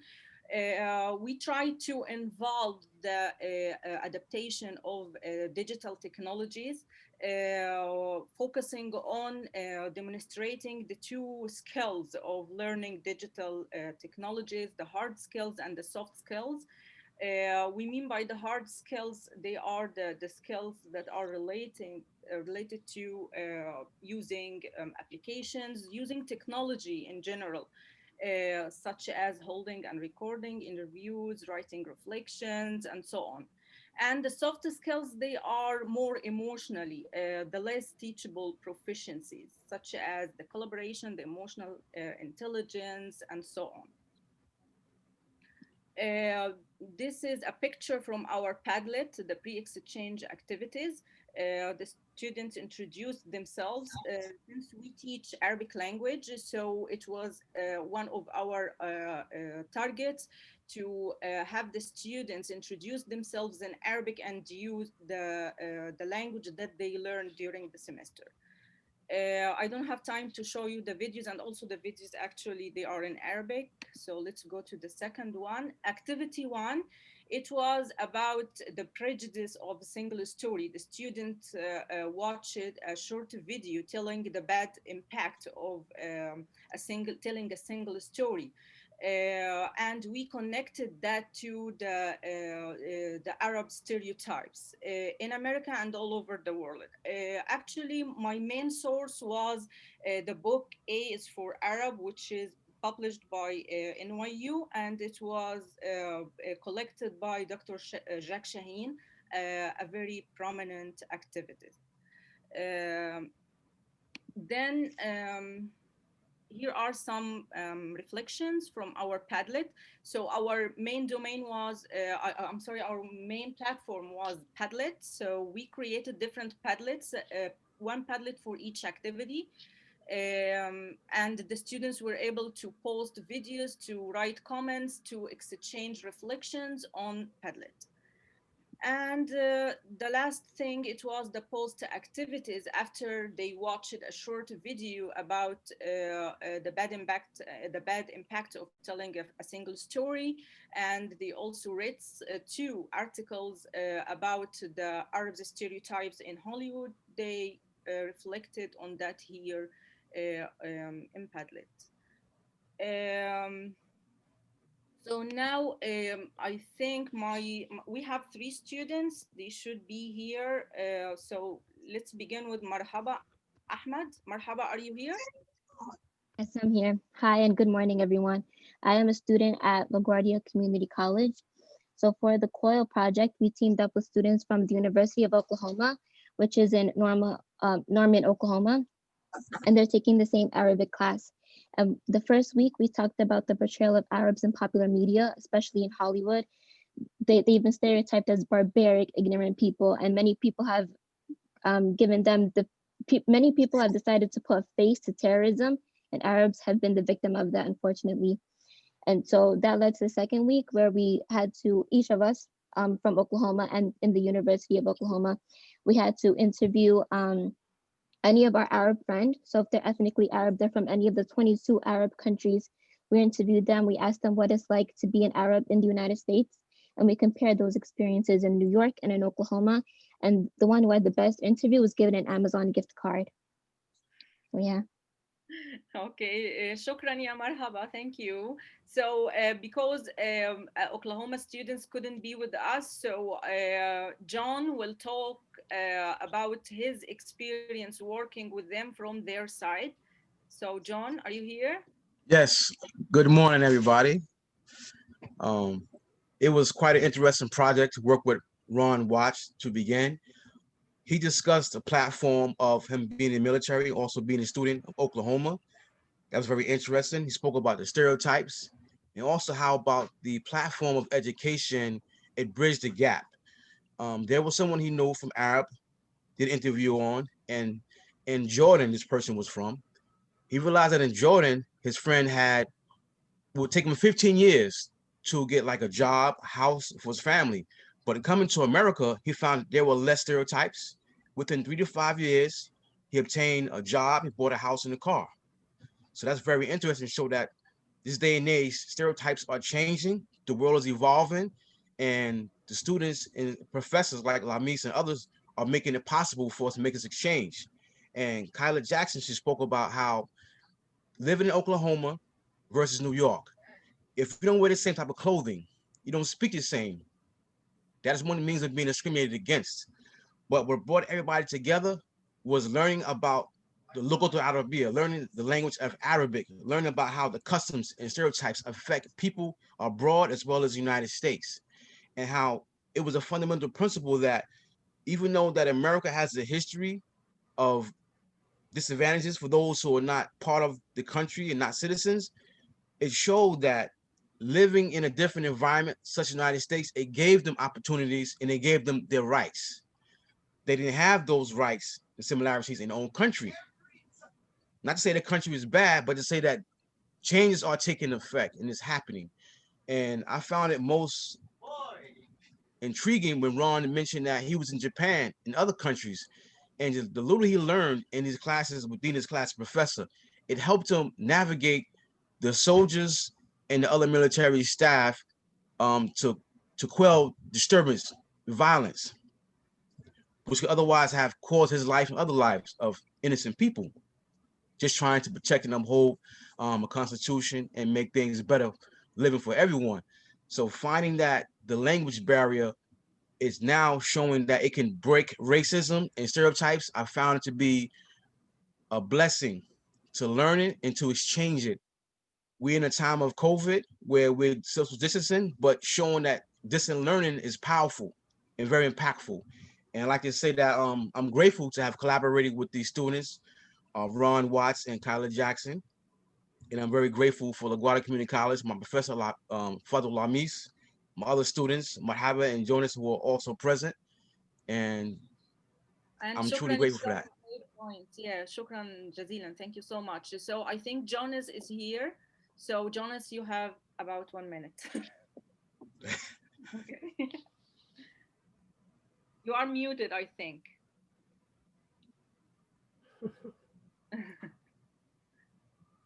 No, he's good. He's good?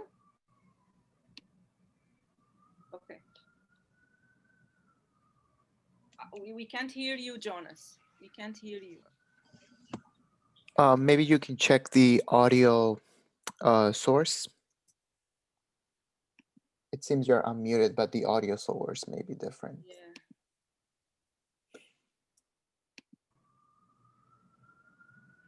Not yet.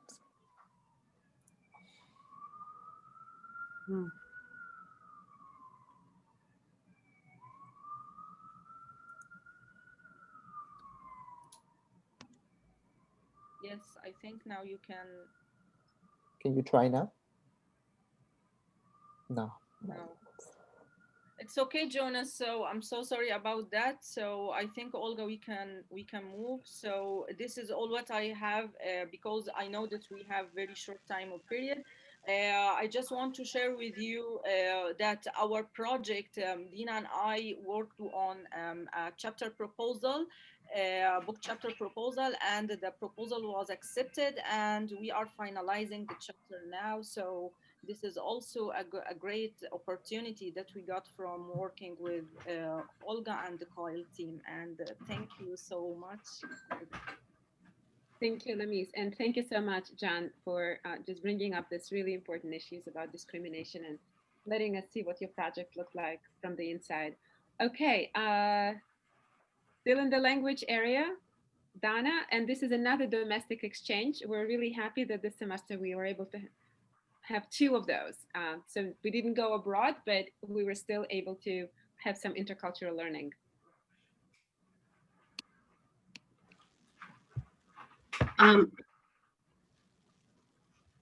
Did you want me to present first since we agreed to that? Okay, so my name is Elizabeth Godke-Kuntz, and I am from Ohio University, and my partner Donna and I, we kind of arranged that I would talk about the general project and she would talk about the specific project associated with second language learners at LaGuardia. And I do have to tell you, I have a slideshow, but I have never used Zoom. We use Teams over here. So let me attempt to share the correct screen, because this semester I've had instances where the wrong screen goes up. So essentially, we did kind of a brief project. Our project was titled A Cultural and Geographical Identity. Cultural and Geographical Identity at LaGuardia Ohio University COIL project. And we actually have 6 presenters, and I'm gonna do this as quickly as possible. I'm not gonna go through the objectives because the objectives are shared, you know, like the COIL objectives. I'm gonna talk about what we did. So Donna and I are first-time COILers, and Olga approached me at a conference last fall to ask if we could do a domestic COIL project with second language learners. And I was very excited about this project. I am teaching a learning community of all Midwestern, all white, mostly middle and working class students in Ohio. And my students don't have very many diverse experiences. And Donna has a very diverse second language class of, I think none of them are native to the US. And so we actually just did a single COIL interaction. So perhaps Donna and I will expand on this in the future, but it was extraordinarily successful. What we did was we just did a single diversity event that was a carefully planned Zoom interaction. And the purpose was designed to engage our first year university students with students who were different from them, maybe having different experiences. And the learning community, I should share, is not an academic class on Ohio University's campus. It's a 1-hour credit to get our new English majors accustomed to the rhythms of a university. And as such, this was just a single diversity project. We met for one evening. It was supposed to be an hour and 15 minutes. It went for 2 hours because it was going so well. And our students logged onto this Zoom and they basically just engaged in a series of questions that were designed to focus on cultural interactions, to collaborate with each other, to reflect on the information shared. And so we had some sample discussion questions. We had 10 discussion questions. This is only 5 of them. They met in small groups of 4. I was in one of the breakout rooms and Donna was rotating between the breakout rooms, and we got a chance to interact with these students. The students got a chance to interact, talking about their identities, what other people perceive about their identities, what they think about themselves, what they're interested in learning about each other.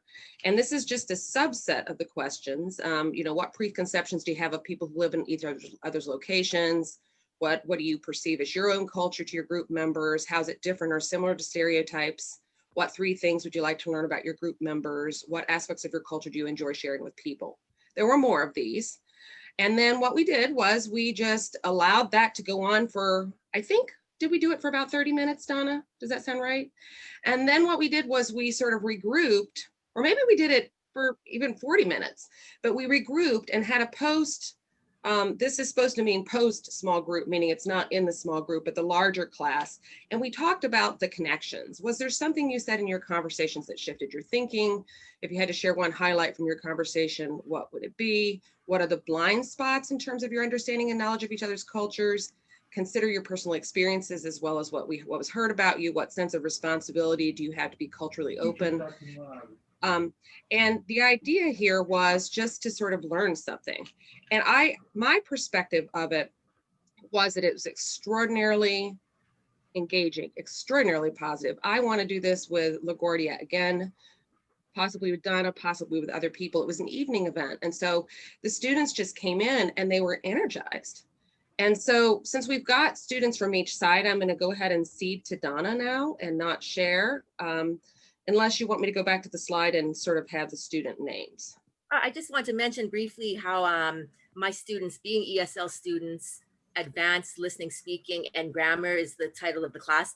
They were able to incorporate what they learned in class with these Ohio University students, that being special idiomatic expressions, grammar points, and active listening techniques that I think will pretty much benefit them in the future as well.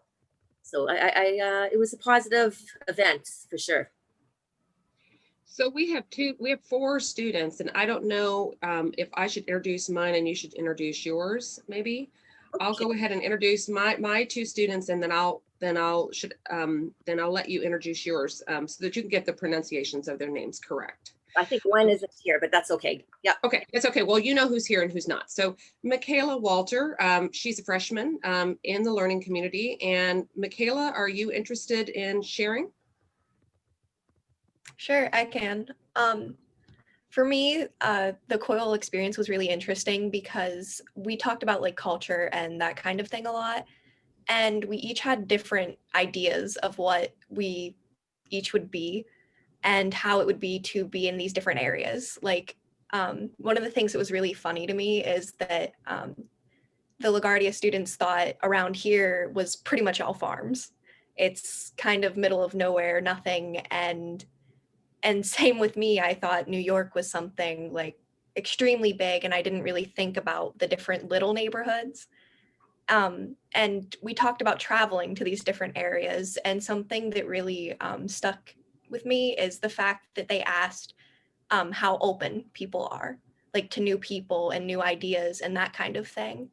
And it's something that I've like thought about before, but I've never been asked to explain like, are people open-minded in like these areas and that kind of thing. So it was really interesting to like have someone properly ask me like how I thought someone like would be able to experience my own area.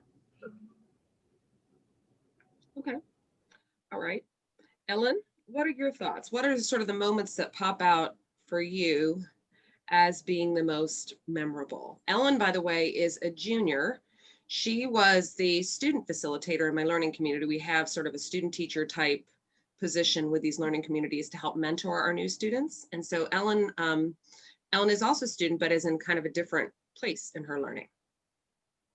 I wanted to first speak on the fact that the entire experience was one that was so positive. Even with just that brief interaction within that one day, it was still a moment where I thought that it was so important to get to talk with other people and kind of learn how, or at least the way that my group focused, was learning how people experience being a student differently. And so we didn't talk as much about the geographic differences, but rather what it means to be a student in my area and how other people experience being a student. I'm a first generational student, and some of these students were as well. However, I also speak English as a first language, and that is not the case for most of the students I was speaking with. And so something we talked about a lot was sort of the additional barriers that face students that are not English speaking initially, and or English isn't their first language, and also students that have come from countries in which they do hold degrees. So one case that kind of surprised me was I didn't think about the fact that people will come from other countries with degrees. However, they have to come get that degree again when they get to the United States because it must be in English, or done within an English setting. And that was something that I had never necessarily considered when it comes to being educated in different places. And we also talked about sort of the additional barriers that come with having to learn English before you can even begin the schooling. And I think that it's pretty easy to overlook those sorts of things. So we talked about, at least from the LaGuardia students on that end, but then also what it means to be a young person in college initially. My student experience is very different because I was able to go straight from high school to college, as is typically culturally appropriate. And so that was something that one of the women that we spoke to really stood out to me because she's a mother that's about to welcome her children to go to school. And her if she would have been back in her home country, that's not necessarily, the process would be much different. However, she was really nervous about letting her 18-year-old go to college.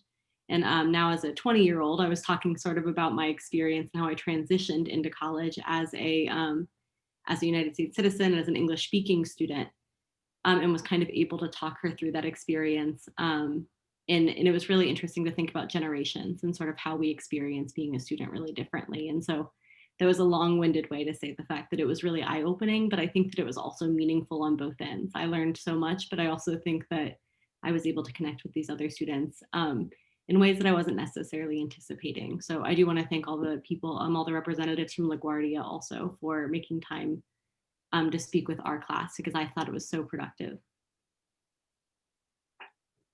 Thank you, Ellen.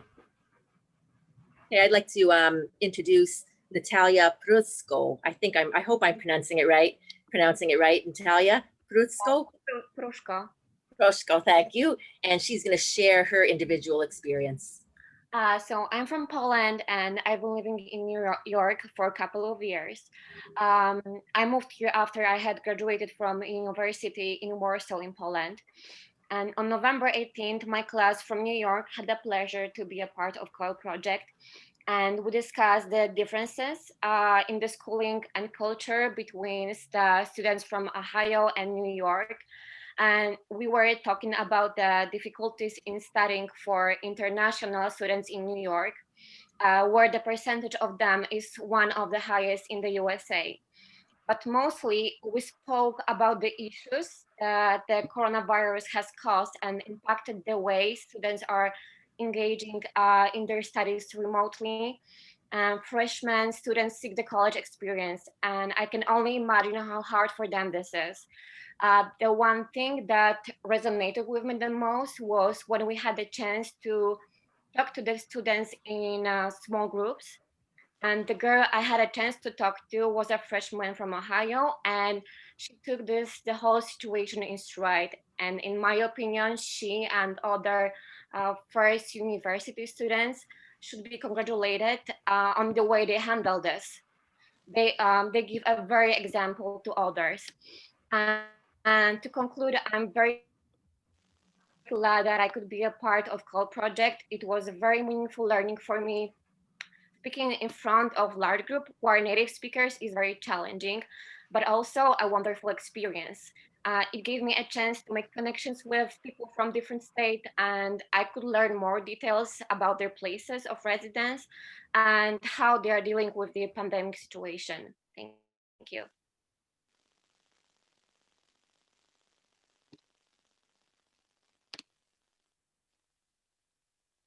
More presenters or no? Okay, great. Well, thank you so much, Natalia.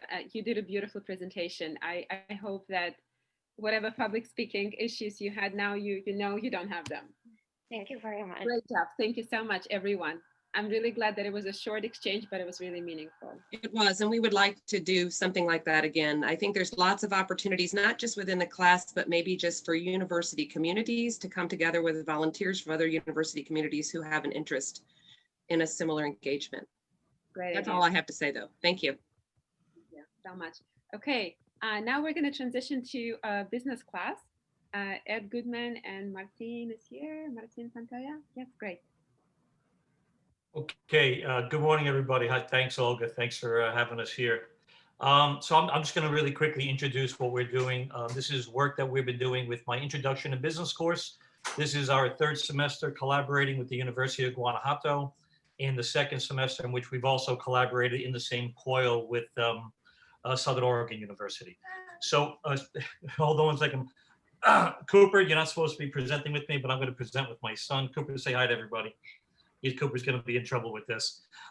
Just really quickly, primarily with what we're doing, we're trying to have students learn about intercultural differences in business. And this semester we added really looking at the differences in business opportunities, where the students live and how that really impacts their career opportunities and what's out there and their lives. So once again, we found that students really learning from each other, really seeing similarities and differences, it really brings life to what we're doing. It really gives us meaningful experiences to our students. So I'm going to cede the floor to my partner, Dr. Martin Pantoja Aguilar, and his students. So Martin, please. Thank you. Thank you very much, Edward. I'm going to share very quickly with all of you. I want to share something. This is Guanajuato, my city. I think we were talking about multiculturality, at least very quickly. Sorry for the time. I know you're kind of tired, but this is my hometown. This is Guanajuato. This is in the middle of Mexico.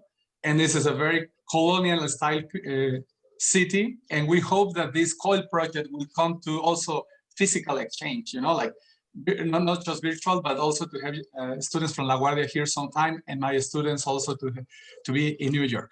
So that was just a very brief thing before. I want to share something, not just to talk about what my project, our project is about, but also the lessons we are learning. I think Professor Edward Goodman already explained what we are doing, two components, multicultural and business, multicultural business, but also business sectors in Mexico, in Oregon, and New York. But we are asking students through an evaluation, what are recommendations they could make to us? And we are making changes to our course. This is the third time we do it, the COIL, but the next time we decided to continue with Oregon also. And we learned some lessons from students. So my recommendation is to ask students about it. One of the lessons we learned is that we are going to go back to the kickoff, to the main kickoff. We decided to change it, but they missed it. And they said, hey, you know, for creating the momentum between the students, let's have a kickoff all together at the beginning. It's a main challenge because of the class time and the class day, but we are going to make an effort to establish that kind of kickoff. Also, in the last semester, we decided to have another figure, tutors. So we divided between the 3 professors, all the teams, and we became the tutor of every team. And we found out that maybe for the next time, we will arrange a 20 minutes video conference with every single team. So we will have, every professor will have 3 teams, and we will have a meeting with them. So we will help them to socialize, to get to know each other, and to start communication, because that's the main challenge of the COIL. Also, we decided to have, as a learning process, new specific guidelines for them to make the video. So we got some of the students not being in the video recording. You know, they were talking, but they were not in the video. So we decided to give them some guidelines. So that's another learning. And also another feature that was recommended by students that we want to try the next semester is to have our students invited to the regular classes, not to the COIL, but to the regular classes of each professor. So my students will be attending Professor Goodman classes. We will decide the day, and in a very specific subject, so they can have another value added in academics. And also with Professor D. Fredwell from Oregon. So they will be attending online. That's the advantage. And also, we came up with a new idea of having a visiting professor online. So I'm going to be visiting the class from Edwards, and Edward is going to be visiting my class, and vice versa with Professor Fredwell. So this is a three institutions, and we want to multiply the opportunities for students to also get connected for some more academics, and besides to the multicultural. And also one of the suggestions, and I really want to share this with all of you, and I really want to try it because Edward was very eager to do it, and it's a fun forum. Besides to the very academic and specific stuff, why don't we make a fun forum? Something that they can share traditions and momentums of the day and whatever they want to post, and they suggested that. And also, lastly but not least, I want to share with all of you, I'm very proud of my colleague and my colleagues from LaGuardia. We finally got a research article. We conducted evaluation from these students from the first time we did it. We tried to measure some of the impact. I cannot say this is perfect, but these are the first steps. And we are measuring the impact of this COIL in our students. What exactly changed in the multicultural perception? What exactly changed on the multicultural and global profile? So we got very lucky, and in January, we will have the article published in a journal that the National Science and Technology Council in Mexico has approved in this quality journal. So I will make sure to share it with Olga later. And we would like to have also an exchange of any research, any article that you are conducting in the COIL, because I think that's the best way to learn. Our research is very practical, and I'm very happy that happened. And I thank Professor Goodman for the patience and hard working with myself.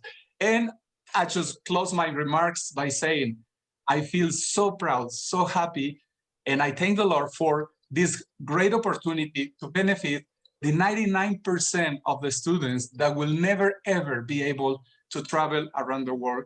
And that's my case in Mexico. 99% of our students won't have the money or the opportunity to go abroad. And this is a better way to generate equality in the world for all the students. And I'm very convinced of this COIL experience. And my student, I'm very proud also of my students. One of them is here, Jasmine. And I really would like Jasmine to share her impressions on this experience. Hi, good morning. I would like to thank everybody for being here and giving us an opportunity to express ourselves and to hear our voices to what we have to say. This was really eye-opening, as well as to everybody, because the world it's changing. In this globalized world, education is also changing. And just like my teacher is mentioning, some of us don't have the opportunity to go to an exchange, to have a different education that is not in our country. So we are limited, but it was before when they were even more limited, because it was limited to frontiers unless you immigrated to another country. But now we have this great thing that is internet. And even though we have lots of information of what it's like in other countries, sometimes it's wrong because we have different concepts of what it actually is. And we do have stigmas of what in a country a person or a student or anybody is. I hope with this opportunity you get to know us, especially in Mexico, in which it is believed that everybody is violent and that we have this certain personality, and that you get to know us well as people, and then you know that it's not like that. There is beautiful people all around the world, and that we can generalize even in a country, because if you go to the north of Mexico, it's so much different from the south or from the center. It's like if we were different countries. Actually, we're so much different. And the same thing happens in the US. If you go to the west or to the east, it's so much different. It's like if you were different countries.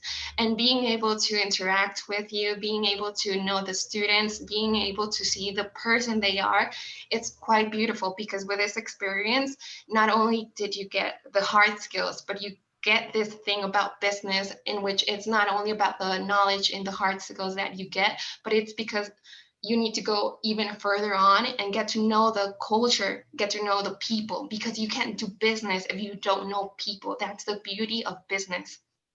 Thank you. Yasmin, such a great point. Absolutely. Global competency is one of the most important competencies sought by employers across the world. Just like you said, because most likely you will be working with people in the other part of the world. So you've got to know how to communicate, how to negotiate differences. Thank you so much for that point.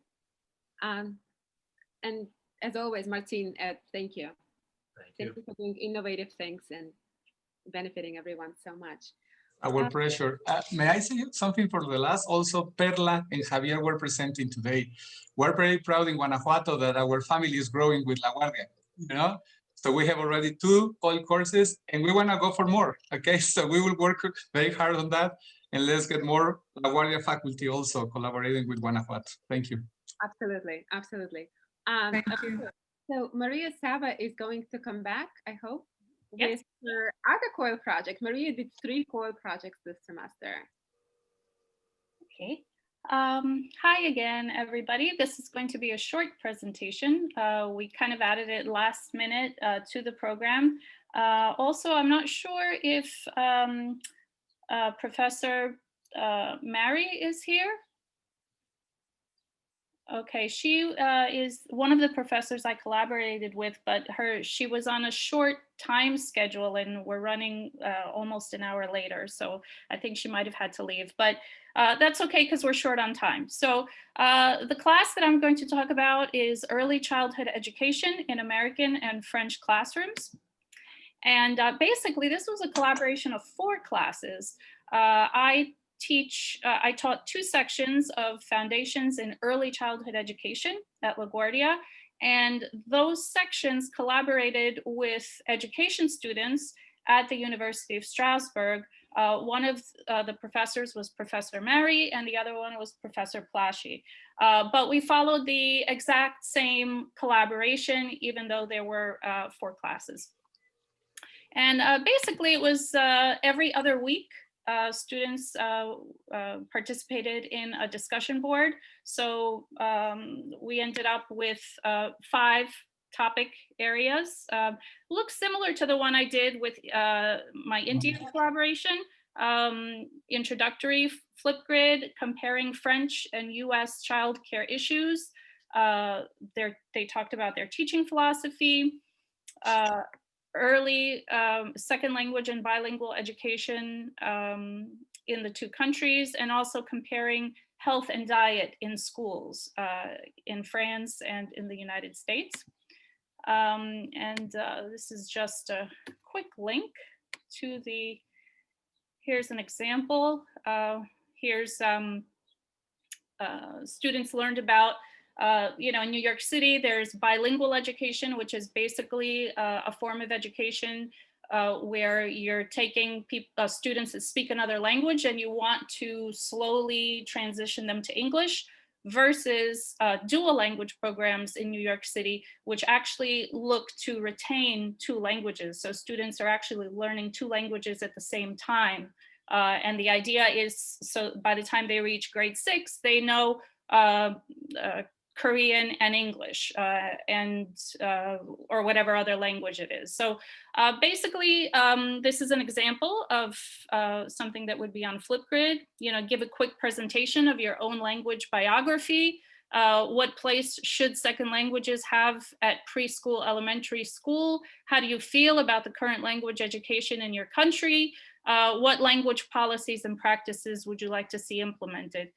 So that's just a sample. And again, opportunities and challenges. Students had a chance to see the field of education from a new lens.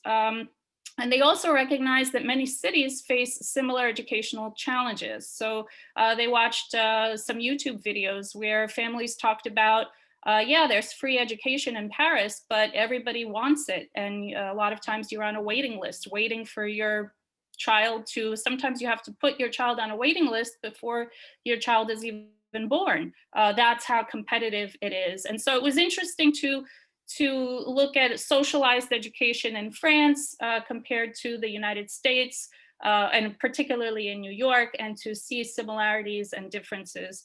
The visual component and the video interactions was great. Again, the challenges, time difference was 6 hours, not as big as India, but it was still a time difference. And again, next time we want to bring the students together in a group project. I liked some of the projects some of the professors have shown today, either with Padlet or Slack, maybe use a different platform to make the interactions even more interactive than Flipgrid. So maybe a combination of platforms. And again, 1 or 2 synchronous meetings, I think, would make a world of difference in making it even more real for students. And that's it in a nutshell. That was the early childhood collaboration. And I'm gonna ask Pablo to remove my screen because I don't see where I can. Okay, thank you. Thank you so much, Maria. This was great. I really like how you highlighted the challenges because we all have them. But I think using Flipgrid is a platform that we normally use for icebreakers. Students just record videos. And what Maria did this semester, I actually didn't know about this feature, is students actually, like she was saying, they exchanged presentations, like lengthier videos. They interacted on Flipgrid asynchronously, but they were still posting things. So just, you know, really good way to use Flipgrid, I think, because not all students like to write things in their discussion, right? It's just kind of to appeal to more learning styles. Okay, so I think we're up to the very last presentation, which will include 2 LaGuardia students. I'm not sure if students from MSA University in Egypt will present, but so this past semester, I've had the pleasure of collaborating with Professor Iman Mosharrafa. Hi, Iman. And hi. I'll let you introduce yourself. Hi, everyone. I'm Professor Iman Mosharrafa. I teach media and mass communication at MSA University in Cairo. And my students actually prepared a small video about the COIL project. So I will let Olga play the video. Or do you want me to talk a little bit more, Olga? You can definitely play the video. I thought I would maybe give a quick rundown about the project so we can contextualize the video better. And then 2 LaGuardia students, Veronica Estrada and Sami Bakash, will also present their reflections. So go ahead, yeah. Iman, please go ahead. Our project was actually discussing communication and media and career and culture. So it's a big theme, but they are all quite related. And it was an opportunity for our students in Egypt actually to think about gender a little bit, because we don't discuss gender as much as in the United States. It's kind of like not on our agenda. Like Egypt is going through a lot of transitions, so it kind of takes like a less priority from other issues such as the economic issues, stability, terrorism, and all these big topics that we are dealing with in the Middle East. But it was an eye-opener for my students, and it was a good cooperation. Of course, the time difference between the United States and Egypt is 7 hours.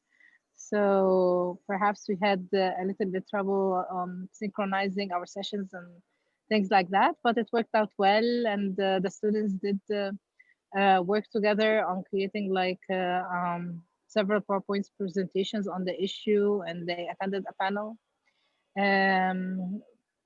We also watched the same videos in relation to stereotyping and feminism, and the students, Egyptian students and LaGuardia students had discussions on Slack.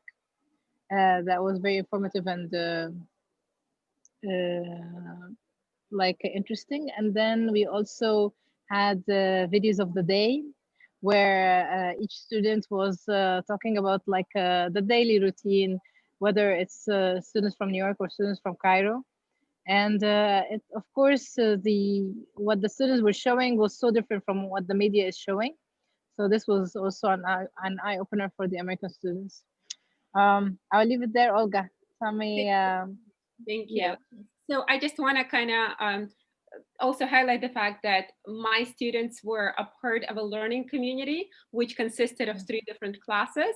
And the theme for that learning community was cultural career. So they looked at the relationship between cultural factors and career choices. And we really kind of zoomed in on the idea of gender that Iman mentioned. And so my learning community was a STEM learning community. So we were looking a lot at women in the sciences, women in STEM, and the kinds of challenges they were experiencing. And MSA students are mass communication students. So they brought in a perspective about women's challenges in the mass communication journalism field in Egypt. And it was really, so then, you know, we sort of went to each other's classes, kind of what Martin was talking a little bit about. We did this visits to our, you know, respective classes and sort of explained the context and also the topic, so kind of connected with the students. Then students did introductory videos. They did have the photo of the day where they sort of gave each other a little bit more of an understanding of their daily lives. And then they watched 2 videos, one on stereotypes, the other one on feminism by Chimamanda Adichie, and had a synchronous discussion on Slack using these questions. So that really kind of created a connection between them. And then we had a synchronous Zoom meeting during which students responded to a lot of different questions. We moderated the discussion, and it was based on all of these readings. And the second part of that Zoom session was preparing for the panel presentation. So we had a panel presentation where students reflected on specific questions on gender and career. And that was a part of my learning community. So we had a guest speaker who is a biology, the head of the biology department at James Madison University. And so Egyptian students were able to kind of, you know, have that extra interaction with an American professor. And yeah, they just kind of collaborated and presented. And I'm gonna let 2 of my students talk about that. And then maybe at the end we can play the video. So Veronica and Sami, you guys ready? Yes, I am. Yay, go ahead. Okay, hold on, I'm sharing my screen. Okay. Woo! Hold on. Okay. So we did New York and Cairo's, the stereotypes, women experiences, and collaborations. So this was a slide that all of our learning community worked on together as a, like all of our ideas, we just put it together and made it pretty. So the first thing is the dangers of a single story. So looking into like typical stereotypes, we used our Slack between, we had Slack channels with the Egyptian students where we were able to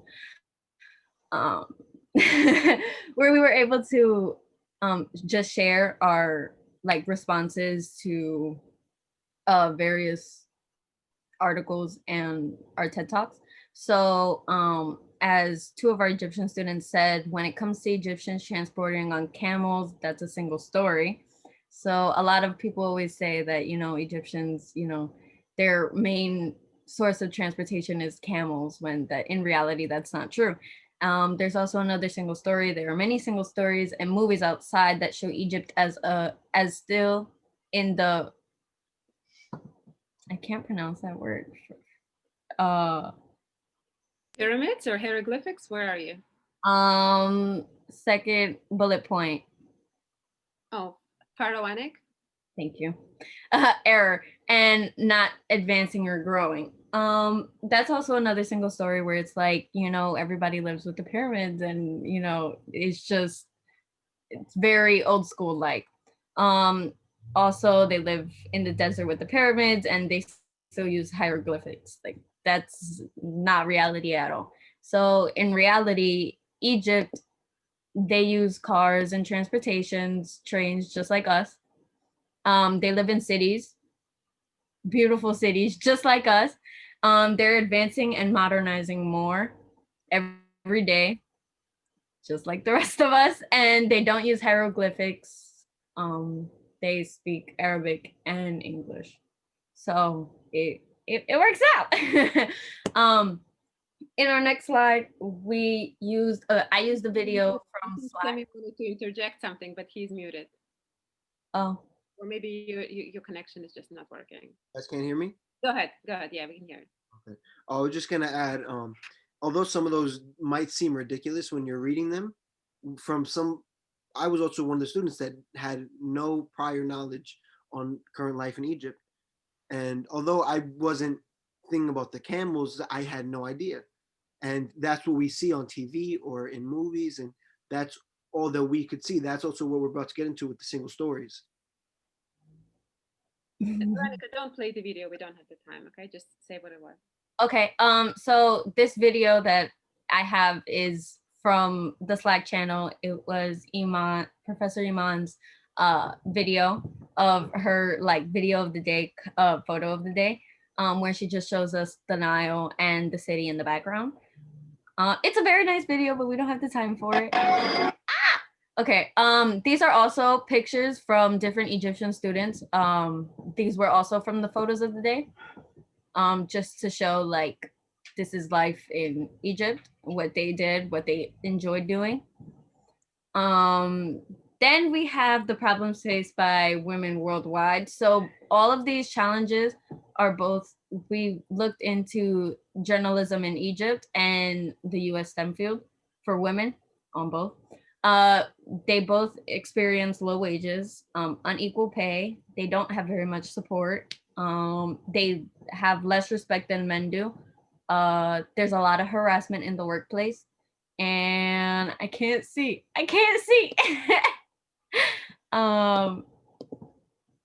And the unfair treatment. So whether it's they're being treated like secretaries instead of, you know, what they're actually trained to do, instead of actually being able to, they're less respected in the work field compared to men. Basically what I'm saying.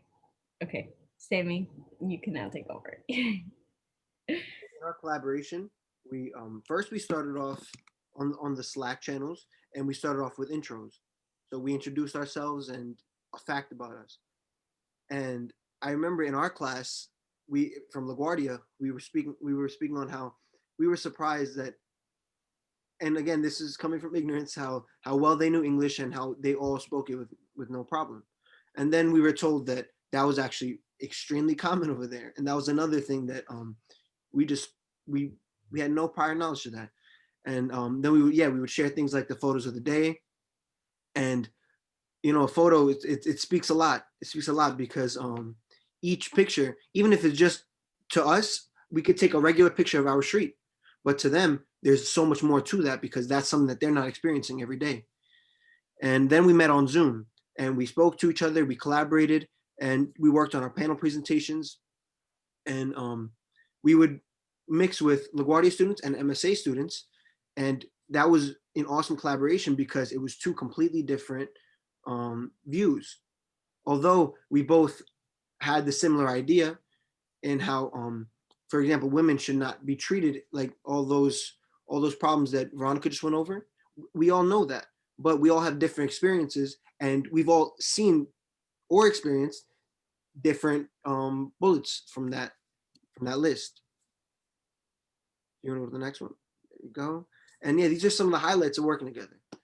And so one student said that I think it was interesting to work with the Egyptian students because we got to learn about their culture and country, proving the stereotypes wrong. And the one in the middle was me. I said I like learning and uncovering the different stereotypes with their help. So kind of the main gist of it was that we had all these one-sided stories that we didn't really know how they lived, and we didn't know what was real and what wasn't, or what was a fact and what wasn't. So when almost everything that we thought beforehand, because I remember we made a list of the things that we thought about Egypt, and it wasn't a list coming from a bad place. It was just what we had on our mind, and almost everything was debunked on that list. So yeah, most of these are talking about the stereotypes that we really learned about that weren't true. And this is a screenshot from our panel presentation where we had Dr. Ksania Johnson. We had our professors like Professor Olga and Professor Iman Mashrafa. And we all got to collaborate and see the different points of view. And Dr. Ksania Johnson, she came in from the view of America, and she spoke for a while, just giving us so much information that even though it's all stuff that we already knew, we knew like the main ideas of it, it was so much of her experiences that it was really amazing to go from us reading it in these articles to seeing it firsthand. Great point. Yep. Do you want to show the last slide? That's Ksania Johnson. Yeah, she said, I think this was an excellent presentation. I could have hours of discussions with you about more, but thank you for so much. Thank you for so much. Thank you so much for sharing this with me. I enjoyed it. Thank you. Yeah, so that presentation really, it meant a lot to all of us. Thank you. So before Iman shows the video, I just want to share one of the PowerPoints that students did as part of that panel presentation. So you can see they had a question about career challenges. This particular group focused on women in the United States, and they really put a lot into these. And here is another one, and this particular one dealt with Egypt. And so again, this was done by both Egyptian students and LaGuardia students. And they included here a very disturbing video of a woman journalist being attacked just for doing her job and exposing certain things. So with that, I'd like to turn this over to Iman just to end on a nice video note. I just would like to thank everybody for the constructive comments that they made about the project, and I'm gonna share the screen now. Hold on. Screen. Can you see people? No. No, not yet. Okay, hold on. Photos. Oh. Says share screen.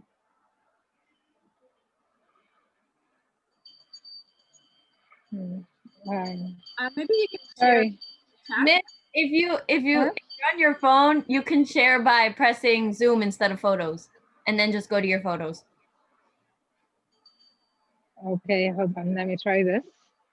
Press Zoom. Press Zoom. Where? Oh, up here. No, when you press the share screen, it's gonna give you an option. If you click the Zoom option, then you can share your screen and go to your photos. It's not showing me the Zoom option. Olga, can you play it on your end? I actually, Or no, it's going to be really hard for me. It's on my phone because, so it's okay. Actually, yes, I think I can. Hold on. I can. Give me just a second. Sorry for interrupting. Dr. Iman, is it the same video you sent us on WhatsApp? yes. Okay, I have it. I can share it on my screen. Go ahead, please go ahead. Bravo, Fatty. Thank you.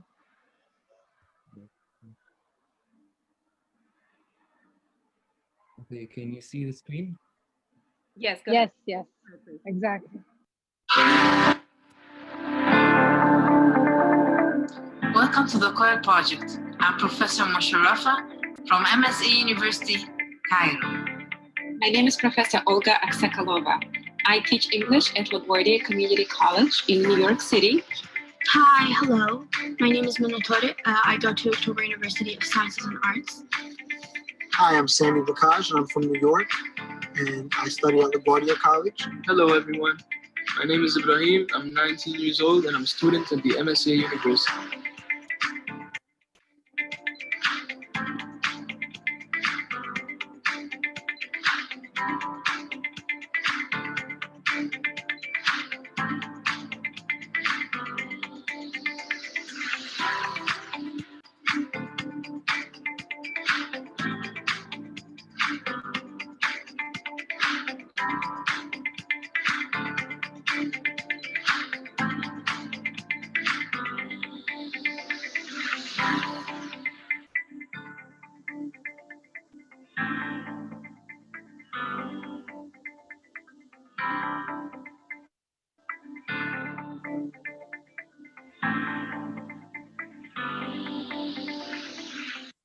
Okay, that's it.